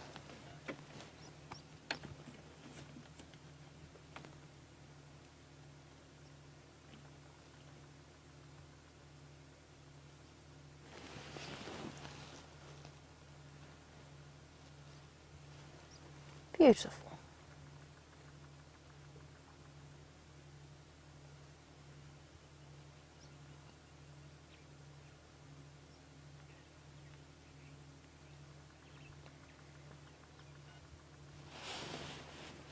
Coming to the end of what has been the most phenomenal afternoon, I think, for all of us.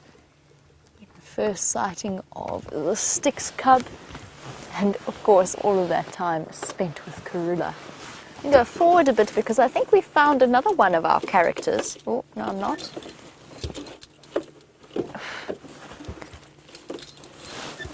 Rusty's key won't turn.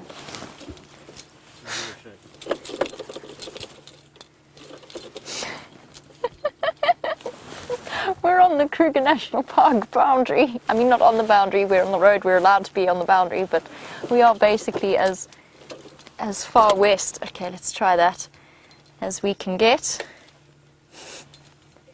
I'm going to try and figure out what's happening with our key while I do that. James has found some zebra for you.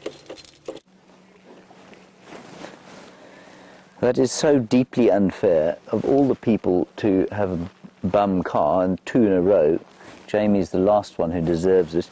And of course, she's also luckily, the most mechanically minded. Leo Smith and I, utterly hopeless when it comes to trying to fixing cars. She's not too bad, so with any luck she'll be mobile again fairly soon. We are obviously with a herd of zebra, and I don't know really where they were just across the road, but they seem to be spread out, quite a few of them here. And there's another little group coming from the left-hand side. And what's interesting about this is that we seem to be into a state where, much like the elephant herds are concentrating, they're getting quite large. So are the buffalo herds. They're increasing in number, so as small herds join up with each other, as the water concentrates and the grazing concentrates in more and more limited areas, so the herds of animals will become larger as they move sort of en masse between water and grazing. And this is, I mean, I think this is 3 or 4 kinship groups of zebras, so 3 or 4 stallions with their attendant wives and little babies. And they're not aggressive with each other, well, unless the males try and sort of take each other's wives. But, I mean, that's a fairly universal thing, isn't it, Bryan? Mm-hmm.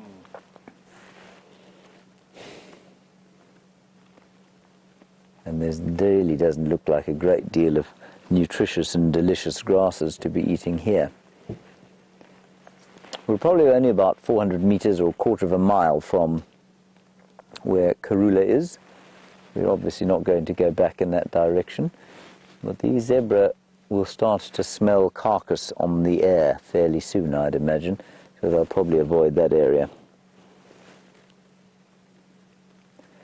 Now, zebra, being much like impala, are water dependent, and I think I know where they've come from. There's a dam to the south of the reserve inside Hoffman's, and that's the reserve to the south of us, and I think they've had their evening drink, all of them, and they're now coming up, and they'll disperse slightly as the night comes, and they'll graze, and then they'll try and get out into a clearing to avoid the attentions of too many lions.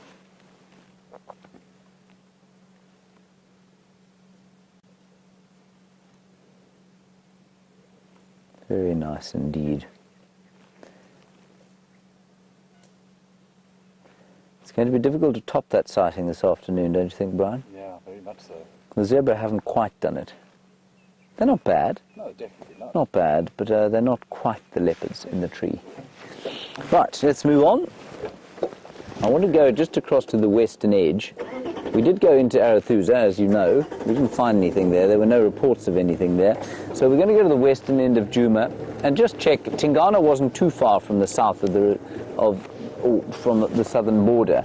Now, he was eating a warthog, greedy guts that he is, and with Shadow and with the cub. Now, Brent heard that yesterday. I'm not sure if he told you, but we certainly spoke about it on Facebook Live yesterday during the fireside chat, and amazing. So Shadow is with her cub and with the father, probably of her cub, sharing a kill. And apparently, as Brent says, Tingana used to be slightly famed for eating his own offspring, and hopefully them days is over. And maybe he'll pop across here at some stage. Some zebra tracks, obviously. They've just come out of there where I think there's a water hole. Oh, there's another zebra standing on top of the termite mound, looking for a last bit of nutritious grazing.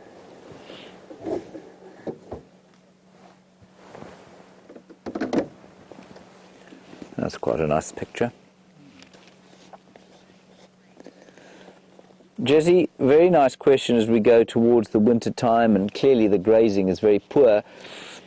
You say, will they browse and graze or just graze? There are records of them browsing. They might find the odd tree that they'll nibble on, but largely they'll graze. So they'd have to be fairly desperate to start browsing. Buffalo, I've noticed, they're the kind of same. They'll browse a bit more than zebra, but I've seen some buffalo browsing fairly recently, quite a lot actually. And so I think they'll do it more than the zebra will, but largely they'll graze.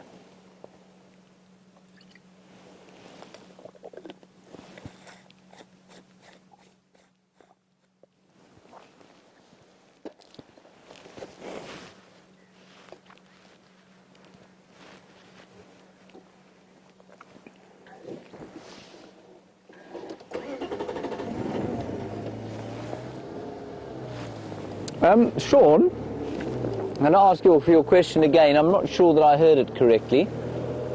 Kirsten?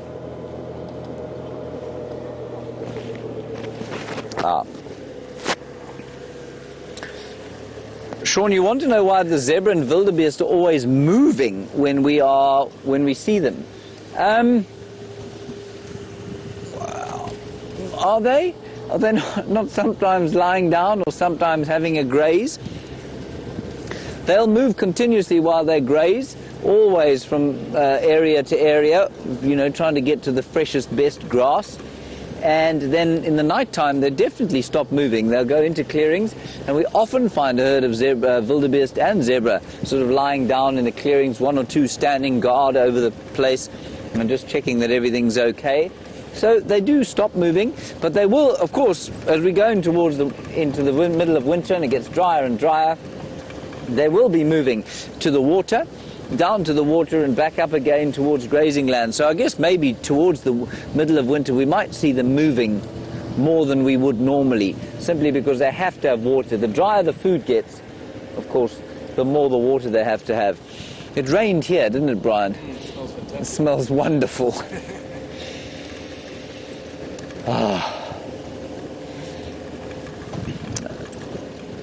Right, Jamie Patterson, mechanic extraordinaire amongst her many, many talents, is moving. Let's go and find out what happened to Rusty. We are indeed moving, and it was not me that managed to fix this problem. It was in fact Wium, who somehow has a magic touch. Now, I'd actually reached the point of despair. Now, I'll finish the story, for it is quite a thrilling tale. Maybe just go and pass Mike by and say hello.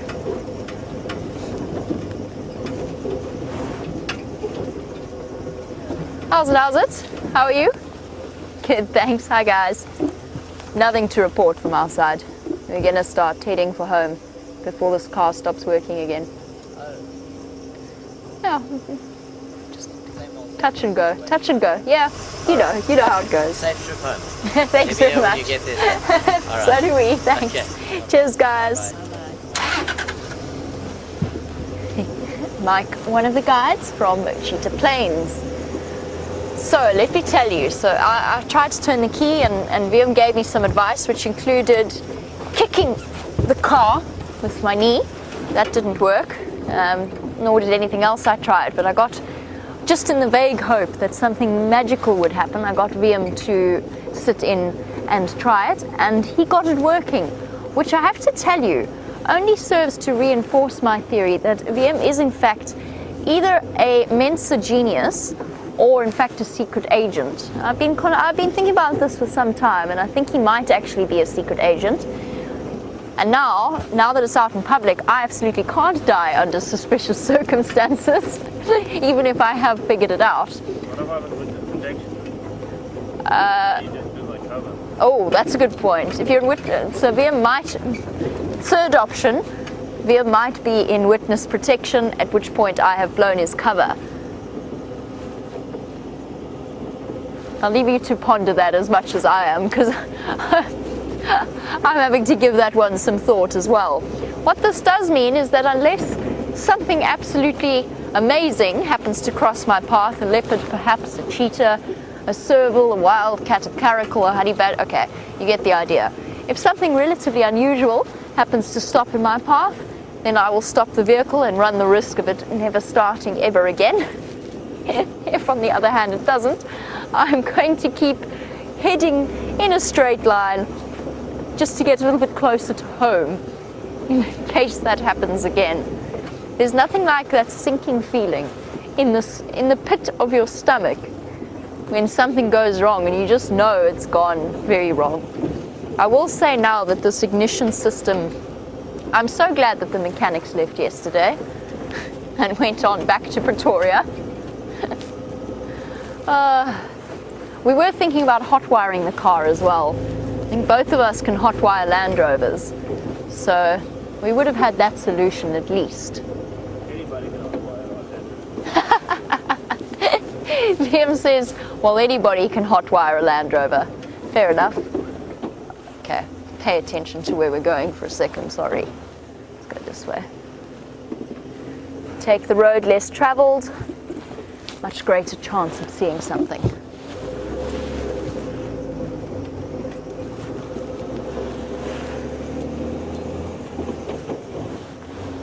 Phew!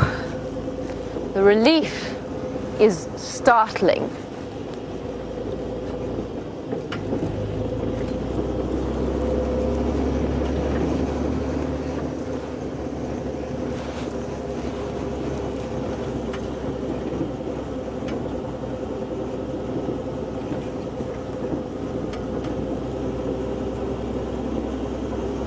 And a comment that has made me smile from ear to ear comes from Valeria.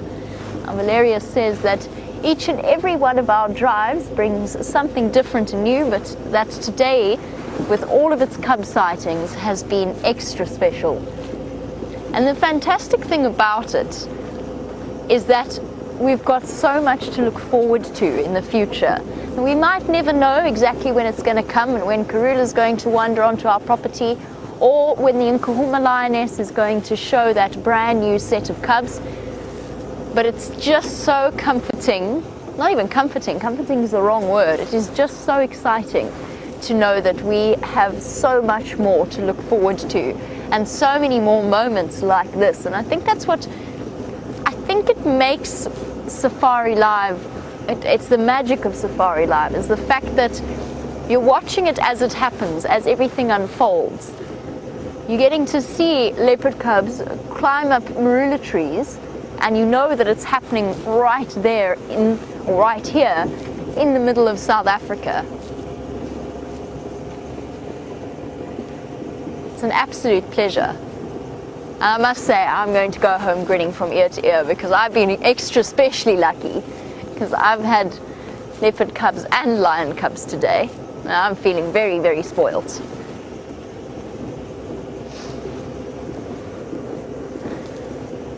And since my car has started, and we are going to continue on without stopping unless something extraordinary crosses our path, let's go back to James for an update his side. Yes, that man Wium Dorenbraak, he is an interesting fellow, isn't he? And Bryan and I were just saying when we found out that he started the car that he could well be a secret agent, and no one would be any the wiser. You'd never suspect him of anything at all. So maybe he is. I mean, he might actually be a secret agent. I wonder from where? Where do you think, Bryan? Kazakhstan. From Kazakhstan. Yeah. A Kazakhstani secret agent. Yeah. I think that's very likely, actually.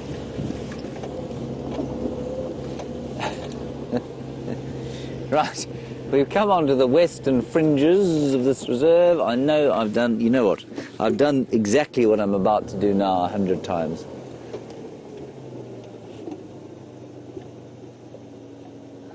There's a termite mound through there.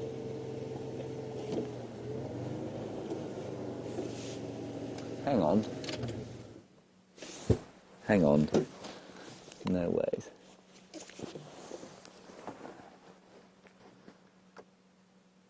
It's a bush. Yes, you see that yellow bit in the middle there? What do you think I thought, Bryan? Lion. No. Giraffe. Yes, lying down giraffe. Exactly, well done. No, I didn't really think that at all. I thought that was a leopard.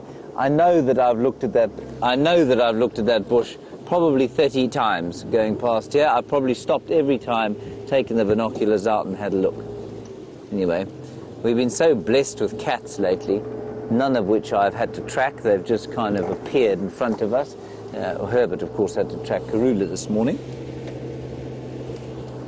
But now my kind of confidence is up. I'm seeing leopards around every corner, even though they aren't there.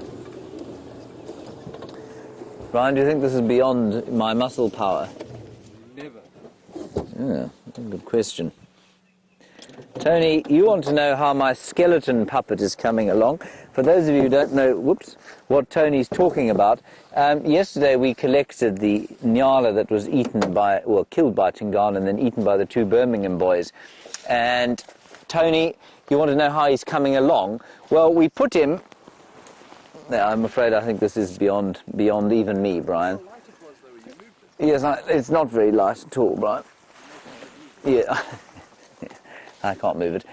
Tony, we put it actually in a specially designed sort of, what would you call it, a container that the landowner here has got, and it contains a whole lot of beetles, and those beetles are carrion-eating beetles, and we're hoping that they will clean the thing in time for our TV show so that we can put him in the tent and examine him. But I suspect quite strongly that the beetles will do a small job and I will have to do the rest with a toothbrush, a mask over my face and a little bit of bleach. But we'll give the beetles a couple of days, we'll see how they do, and then we'll have a look at him. That was inspirational from Bryan yesterday to suggest the puppet. He's a bit like that Jeff Dunham's terrorist puppet, isn't he? He did actually look quite a lot like that. I'm not a very good ventriloquist, though.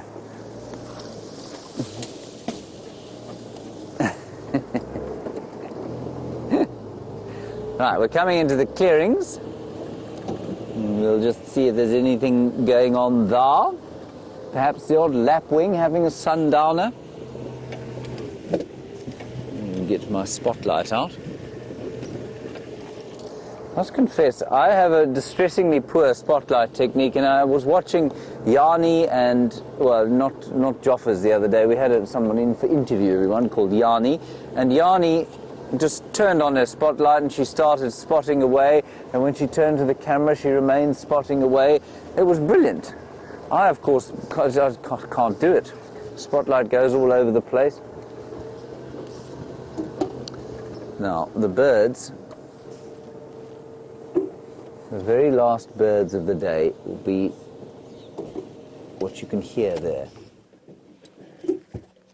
That's the fork-tailed drongo, everyone. I don't know if he'll be there for long, but they come out into the open areas, onto the roads, so often. There he is, you can just see him there. There he is. They go out onto the roads for some reason as it gets dark, and there they sit and they sort of congregate and have a bit of a dust bath and shout at each other and probably pick up the odd insect as well. But they're the very last diurnal birds that you'll hear. Let's go and have a look at the western horizon quickly, the last embers of the day.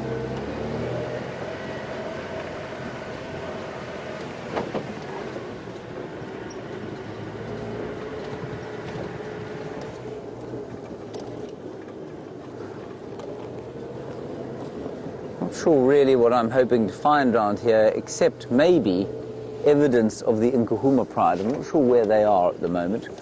Haven't heard anything about them of late, or since yesterday when we had them. So maybe we'll find them on the clearings here. This is where the male lion was yesterday afternoon.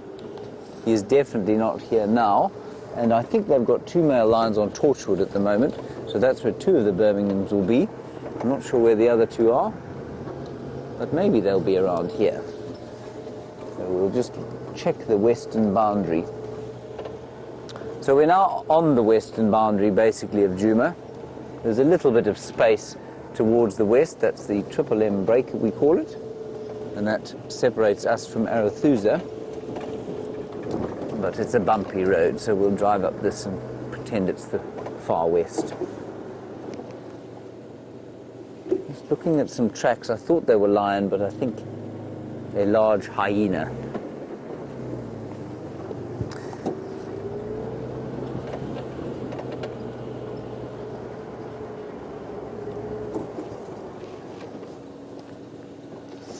What a nice question from Bai Sai in Bangalore, India. Hello, Bai Sai. Lovely to hear from you all the way from Bangalore, and I hope you continue to watch, and I hope that you keep talking to us. Really good to have you with us. You want to know if the lions of Africa are stronger than the tigers of India? And the answer is no, probably not. A lion is 250 kilograms, at its very biggest, that's a really enormous lion. And of course, a really enormous tiger can probably be almost 100 kilograms heavier than that. So tigers are bigger than lions, and so therefore they are probably stronger. Now, of course, the answer or the question is often, especially from young men and often young kids, who would win in a fight between a tiger and a lion? And we actually do know the answer to that. We know the answer to that because they were pitted against each other in the Roman circus, in the Circus Maximus, just after the gladiators had been taking each other to pieces. Then they would release lions and tigers to fight with each other. And apparently the tigers used to come out on top, and I'm not surprised by that, of course. With their bigger size, I would expect it, except that a lion is designed to fight where a tiger is not. A tiger, much like a leopard, will probably avoid conflict if it can, simply because if it gets injured, it's a solitary animal in the same way that a leopard is, and if it gets injured, then, it won't eat again, so it'll probably die. And I think, if I read it correctly, I must go and check it up again, but I think when if you evened it out by sort of putting two lions and a tiger, then the lions would kill the tiger. But one-on-one, tiger used to beat the lion, apparently, in the Roman circuses. Very sick, even for the time, I feel. It's what they call progress, It's what they call civilization. Not very civilized, was it, Bryan?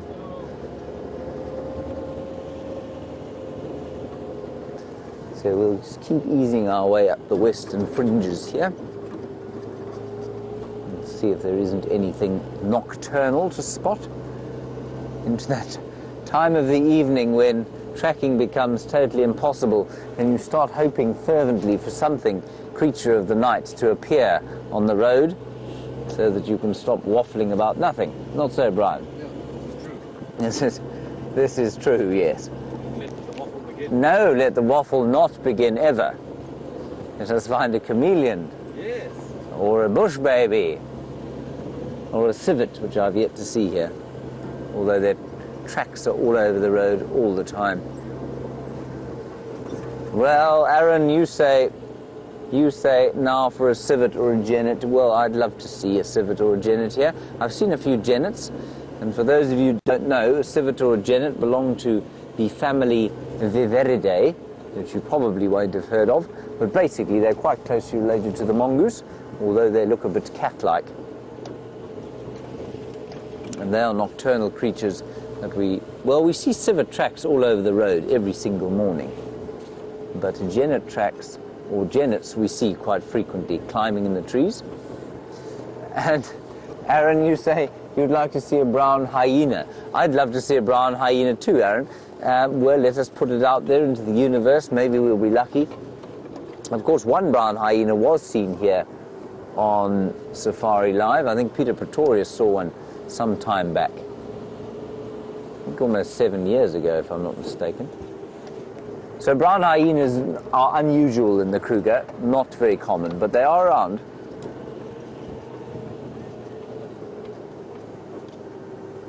And Reese, we were talking about lions and tigers, and you want to know if I've ever seen a liger and what do I think of them.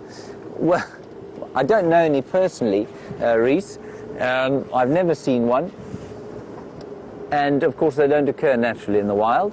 They are the products of zoos and circuses breeding them.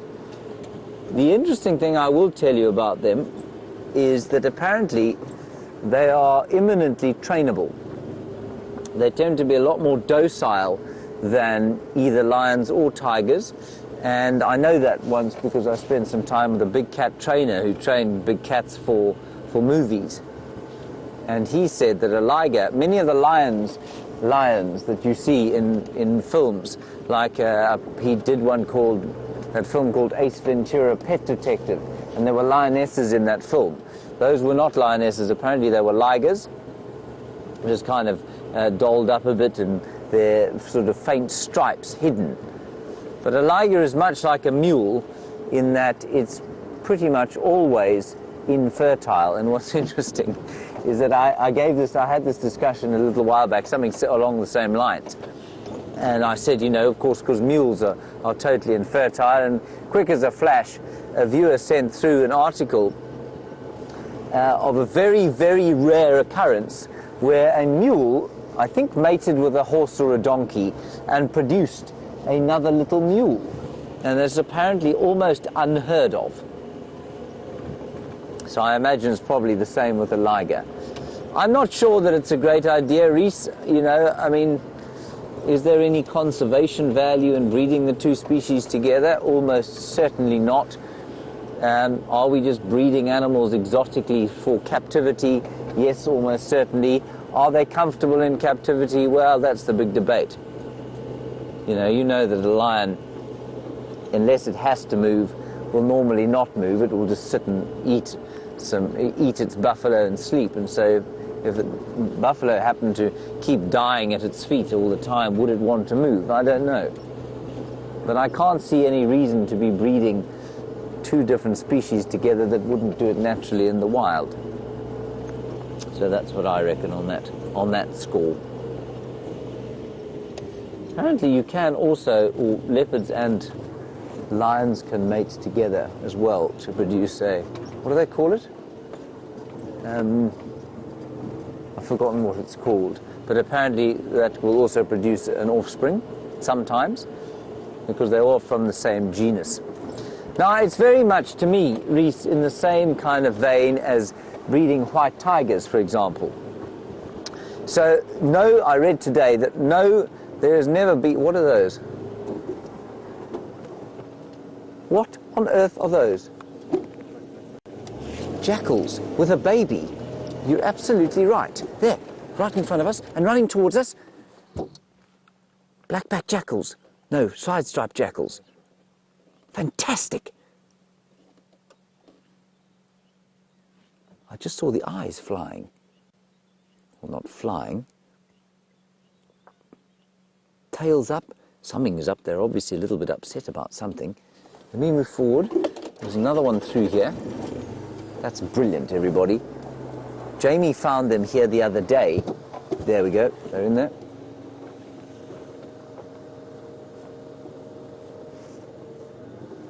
Got one there. Oh, brilliant, Brian. I can't even see it. Where is it? There. Got him. There we go. Coming straight towards us. Oh, that's fantastic. This is amazing, everyone. He's going right behind us. I don't want to start the car and freak him out.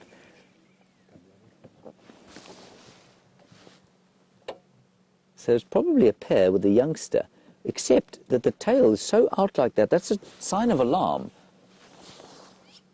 And maybe they're chasing each other. Maybe there's a bit of a conflagration. Look, they're chasing this one. Here, Brian.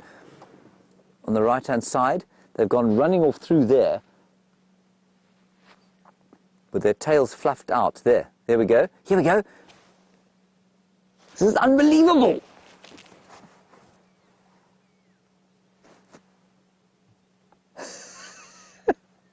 I think this is quite a serious fight, obviously. I don't know who's who. How cool is that? There's one behind us still.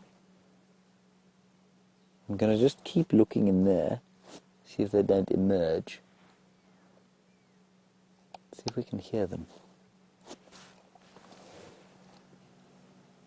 The one behind us is definitely listening. This is a youngster. And the reason I think it's a youngster, it doesn't have the white tip to the tail. Sorry, I just don't want to move the car, because they're normally very nervous, and I think the only reason they're not herring away, or this one isn't herring away, is because they were sort of caught unawares, and they were so fixed on chasing each other.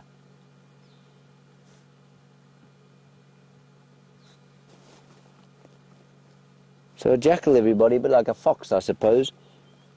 One of the 3 canid species that we get here, wild dogs and black-backed jackals being the others.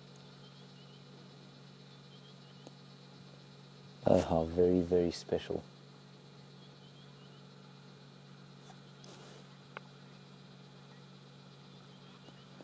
And Rock, you're in Pennsylvania. You want to know if jackals are related to coyotes? Yes, they are, in so much as they are part of the same family. Obviously had to have a dump because that's just how it is when I watch an animal.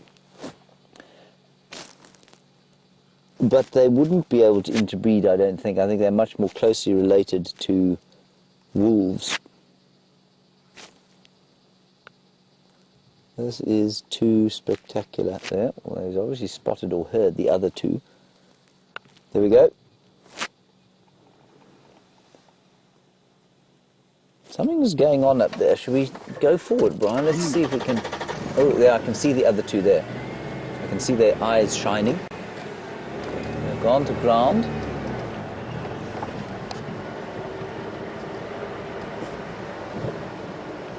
People, this is a really, really uncommon sighting. We just don't see this here.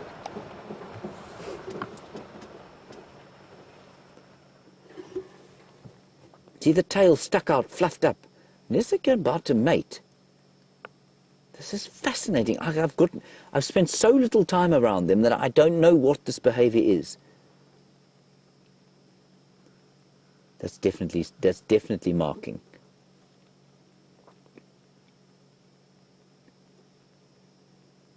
This is awesome. Absolutely fantastic. Back towards us.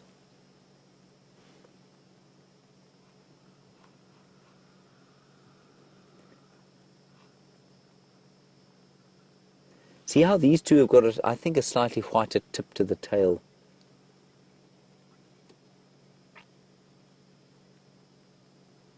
Marking territory, definitely. I don't think there's any mating going on here, although,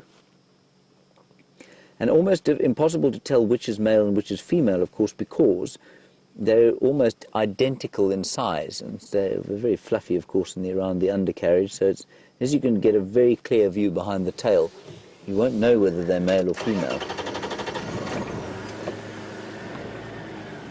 Wow. Brian, what a day. Yeah, absolutely incredible. Just keep going up the road, they're still there. I'm just going to keep my distance, that you can just see them trotting along the road there. Not sure where the other one went. But I think we'll let this, we'll enjoy the sighting for as long as we can. It's so unusual.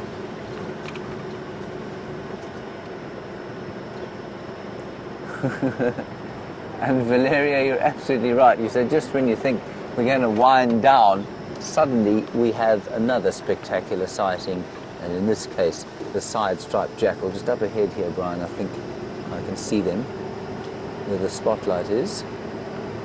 There's something in there. It looked like that's where they ran, but see eyes there. There we are. Is that a duiker? I think I've spotted a duiker, everyone. Yeah. Yes. Okay. Right. Jackals are gone. We'll turn around and go the other way. Wow. Fantastic. Now, a black-backed jackal, which is the more common species in the country, not so much in this particular area, is exclusively a kind of, known as a cunning and a thieving carnivore, and in all the African folk tales where he's mentioned, he's always mentioned, much like the fox is in English folklore, or many of the sort of Western folklore, if you like. And this chap, this is the side-striped jackal, and he's much less of a carnivore. He eats far more in the way of fruit, and it's him and his favour of the jackalberry fruit that gives the jackalberry its name. Right, Jamie Patterson has returned from Cheetah Plains with her secret agent Wium Brak, so let's find out where they are.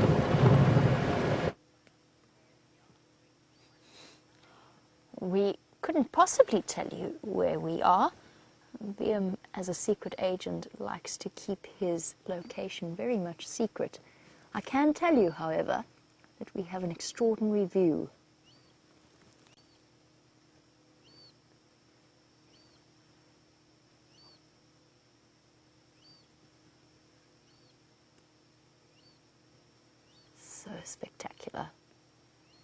So spectacular, in fact, that I stopped and I switched off. So, everybody hold your breath. Now that we've had a beautiful view of the, I can't remember if the moon is waxing or waning. That's what I'm trying to say. Not moon is maxing or waning. The moon is waxing or waning. But it's a beautiful sliver in the evening light, and the key is turning. Lo and behold, whatever Wium did was not a once-off fix, although I still think we need to quite possibly think about replacing the ignition, but it has worked. Well done, Wium. Wium says it's going to break when we least expect it. I'm okay with that. I'm back. I'm a lot closer to home than I was earlier. It would have turned into a very, very long night. And it would, of course, been my second time in less than a week to be towed home. I wasn't terribly keen to repeat that whole process because Brent would have had to come on his off afternoon again to come and tow me home. I'm most relieved.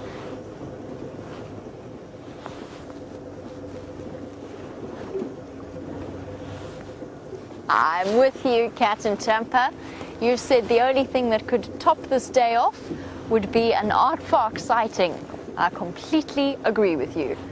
It is, of course, very high on my list of things that I would very much like to see, given my, not an aardvark, I don't know what it is. I seem to have some kind of aardvark repellent about me. I've even been on an aardvark capture before and still not managed to see a wild aardvark. And sounds as though, however, James is having the most extraordinary evening because he has a bush baby for you. Oh, can you see it there? Everyone, there's a bush baby in here. I'm just trying to get into a position where Bryan can see it. Yeah, I've got it. You got him. Now, just to give you an idea, of course, we know that we prattle on about the fact that bush babies like to eat tree gum in the wintertime. Acacia tree gum, so he's in an acacia tree, but he's in a black monkey thorn. Now, a black monkey thorn has got thorns roughly the size of his sort of digits, well, not quite that long, say half the size of his digits. They are multitude, all over the tree, and all over every branch. And how on earth this little creature can climb around in a tree like this without totally maiming his hands is beyond me. I find it absolutely astounding. You can hear a very cross-crowned lapwing in front of us. There are some clearings up ahead, so maybe there's a hyena or a leopard or a lion wandering through the clearings, but let's just enjoy the bush baby for a little while. See if he moves. See, what he's doing now is he's chipping away at the bark and seeing if he can't find an outlet for the nutritious gum.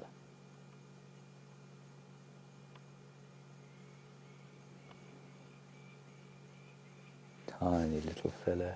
He's only, he's only about 8 inches long. 8 to 10 inches long. Oh, have a bit of a clean. Fastidious clean as they are.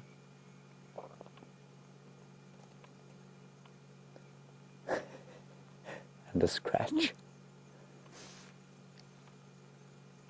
Is it you, Bryan? It's the dry weather. It's dry skin now. And of course, I guess one of the major reasons for him to be in a tree like this would be because it probably offers some sort of protection from his predators. Jennets would eat a bush baby very happily, so would civets, but they'd struggle to get into a tree like this. He might also be devoured by the odd snake. Now, snakes are also pretty nifty in thorn trees, so it probably wouldn't protect him too much from them, but it might allow him the time to get away if he were to sense a snake.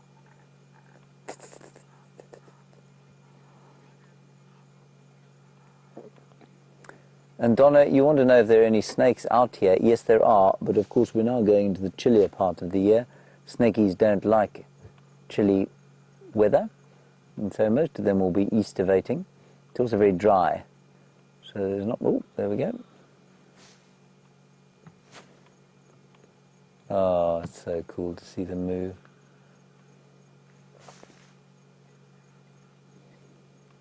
Listening, look at his ears like little satellite dishes flicking from side to side. Trying to hear insects' slight movements. And we were talking about, please excuse my stomach growling there, that was not the bush baby, it was me. We were talking about having an effect on animals, and of course this animal is used to hunting in complete silence. But for the very strange cricket calling behind him.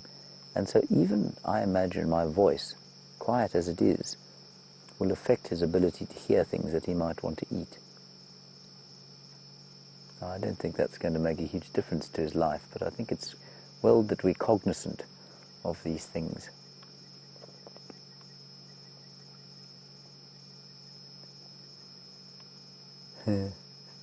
He's thinking about jumping. He's sort of halfway in a silver cluster leaf now, which has grown in amongst that black monkey thorn. And he's looking for insects as well. Very nice. Just before the end of drive, everybody, I want to go and quickly drive into the clearings up ahead. Oh, no, hang on. He's back in frame.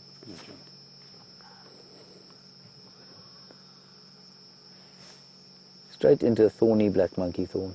Unbelievable.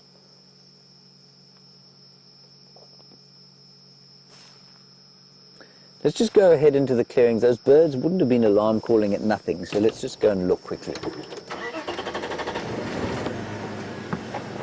Connie, you asked, do they revisit favourite gum sites? I'm very sure that they do. They've got sort of a couple of nesting sites within a home range. I don't think they're particularly territorial, but I've no doubt that they will visit favourite gum sites because, you know, for a tree to be weeping gum, I mean, it's not that common.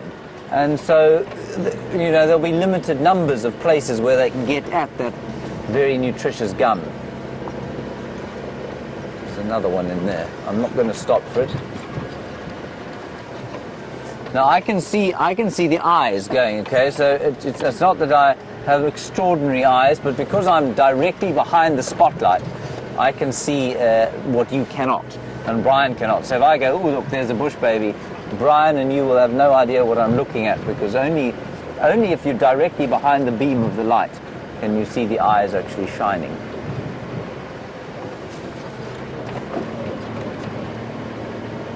Right, so here are the clearings. Just see if we don't spot anything in here. Laura, you want to know what a bush baby sounds like? The lesser bush baby, which is that one, hardly sounds like anything. And I feel slightly, Laura, like you're setting me up. I don't know if you've heard me try and make the thick-tailed bush baby's noise before. They will make sort of, the lesser bush baby, which that was, will make sort of gentle squeaking noises and probably squeal if you catch it, which obviously we wouldn't try and do.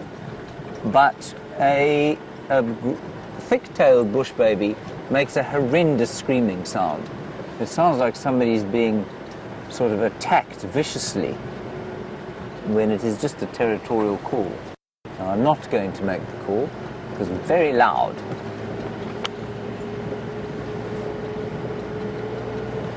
Sounds actually otherworldly. It's sort of like a, I mean, the sort of deep-throated dinosaur call, Dika, and it's like that, but many octaves higher.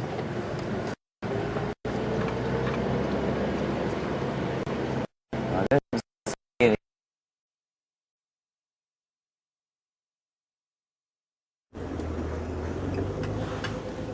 And it seems as though we lost James there, but you are back on the back of Rusty. And for the last few moments of our sunset safari, we're actually heading to where we think that lioness has her den site. Now what I mean by that is not right towards where we think the den site is, but around that general area to see if she hasn't decided to come back out. Now for those of you who missed the sunrise safari, we had a discussion with some of the other guides, and this morning, well, last night, some of the viewers reported seeing a lioness walk across the dam wall. Now, I found her tracks going into and out of, or out of and back into the exact same area, and I'm fairly certain it's that lioness that we saw on that termite mound a couple of days ago, unexpectedly. Now, our suspicion is that one of the Nkuhuma lionesses has decided to have her cubs just in that drainage line there. And I'm not the only one who thinks so. Taxon and Aubrey agree. And what they've done is they've actually closed that area. In other words, we can't go tracking there or looking for her, which of course we were never going to do, but it is essentially what's described as a negative lock. So you don't respond to sightings in that drainage line, you don't track in that drainage line, but we can go and investigate the area around that, because she might be heading out looking for food. When I last saw her, she was looking particularly hungry, like she hadn't eaten in a few days. I suspect that she probably have eaten since then, but you never know. She might need to move out and go hunting as it starts to get dark. Now that's where we're heading, just, you know, because we haven't been spoilt enough this afternoon.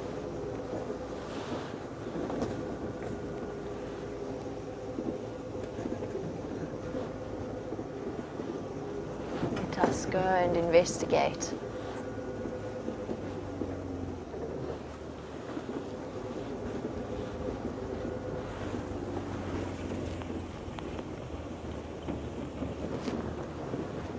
And Jilly, in the UK, you were wondering if anyone had heard of the Pride with the maned lioness.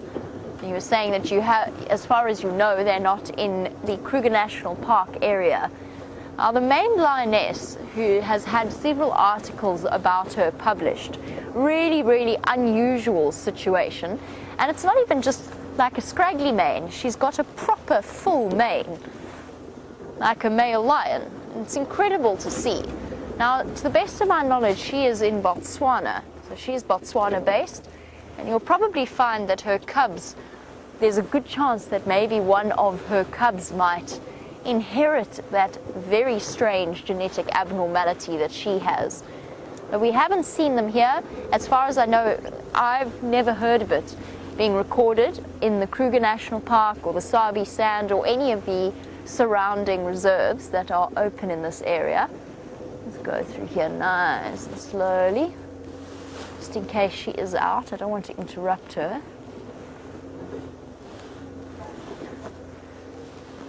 We think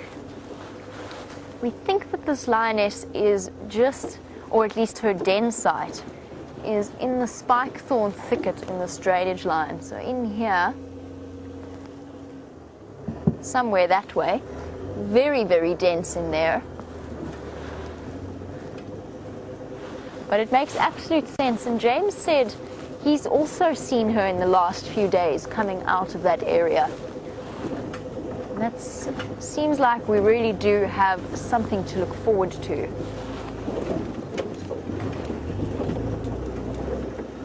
And I'm very much appreciated Chris Rogue, who has said that she's going to be keeping an eye on the Djuma Dam camera, so on the water hole that is not far from here at all. And I really do appreciate that. We can, especially when we're all fast asleep after long days, having you guys keep an eye on the Djuma Dam camera for us is exceptionally helpful. Just checking a little bit further up this road just to see if she is around, but it doesn't look that way.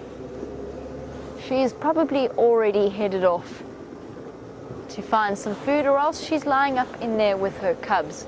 Doesn't look as though she's come out.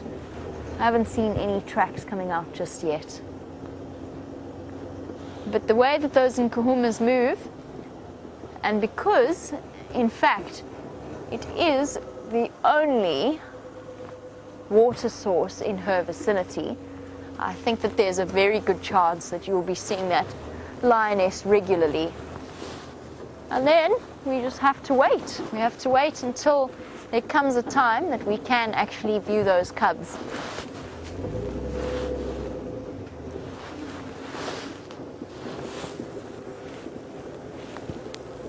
Chelsea. Trying to correct my earpiece and need to correct my driving at the same time.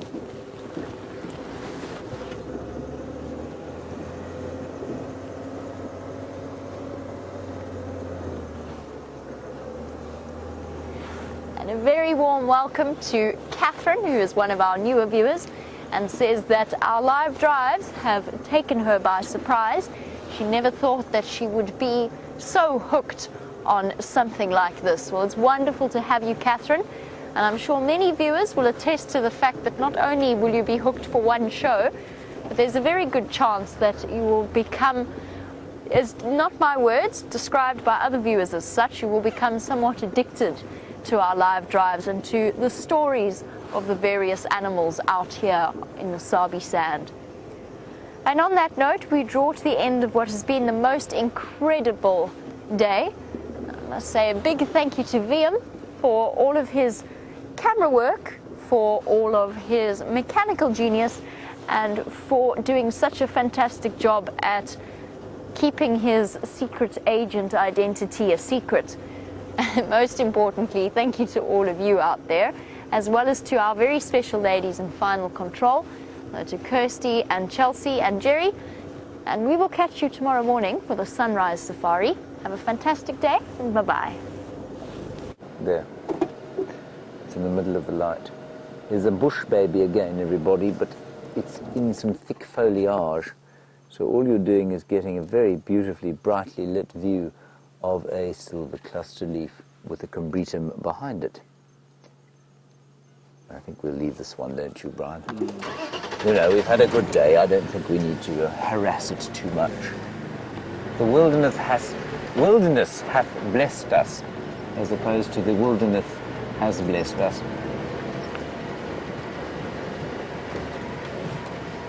Oh, Debbie, a nice question. I can answer this for you. You say, what's the eeriest call I've ever heard?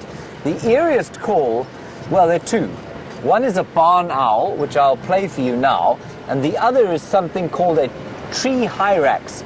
And a tree hyrax is, well, it's a sort of little animal that lives in a family of its own. And let me just quickly try and find you the call of the barn owl. I don't know if you've ever heard a barn owl calling. I don't know where my phone is. There it is. Have you seen it? Oh, well spotted, Bryan. We've only got 1 minute to try and find you the call of the barn owl, Debbie. Oh, the pressure's unbearable. Owl. Oh, 50 seconds. Oh, nightjars, no good. Barn owl, here we go. You're listening, Debbie, here we go. Listen to this.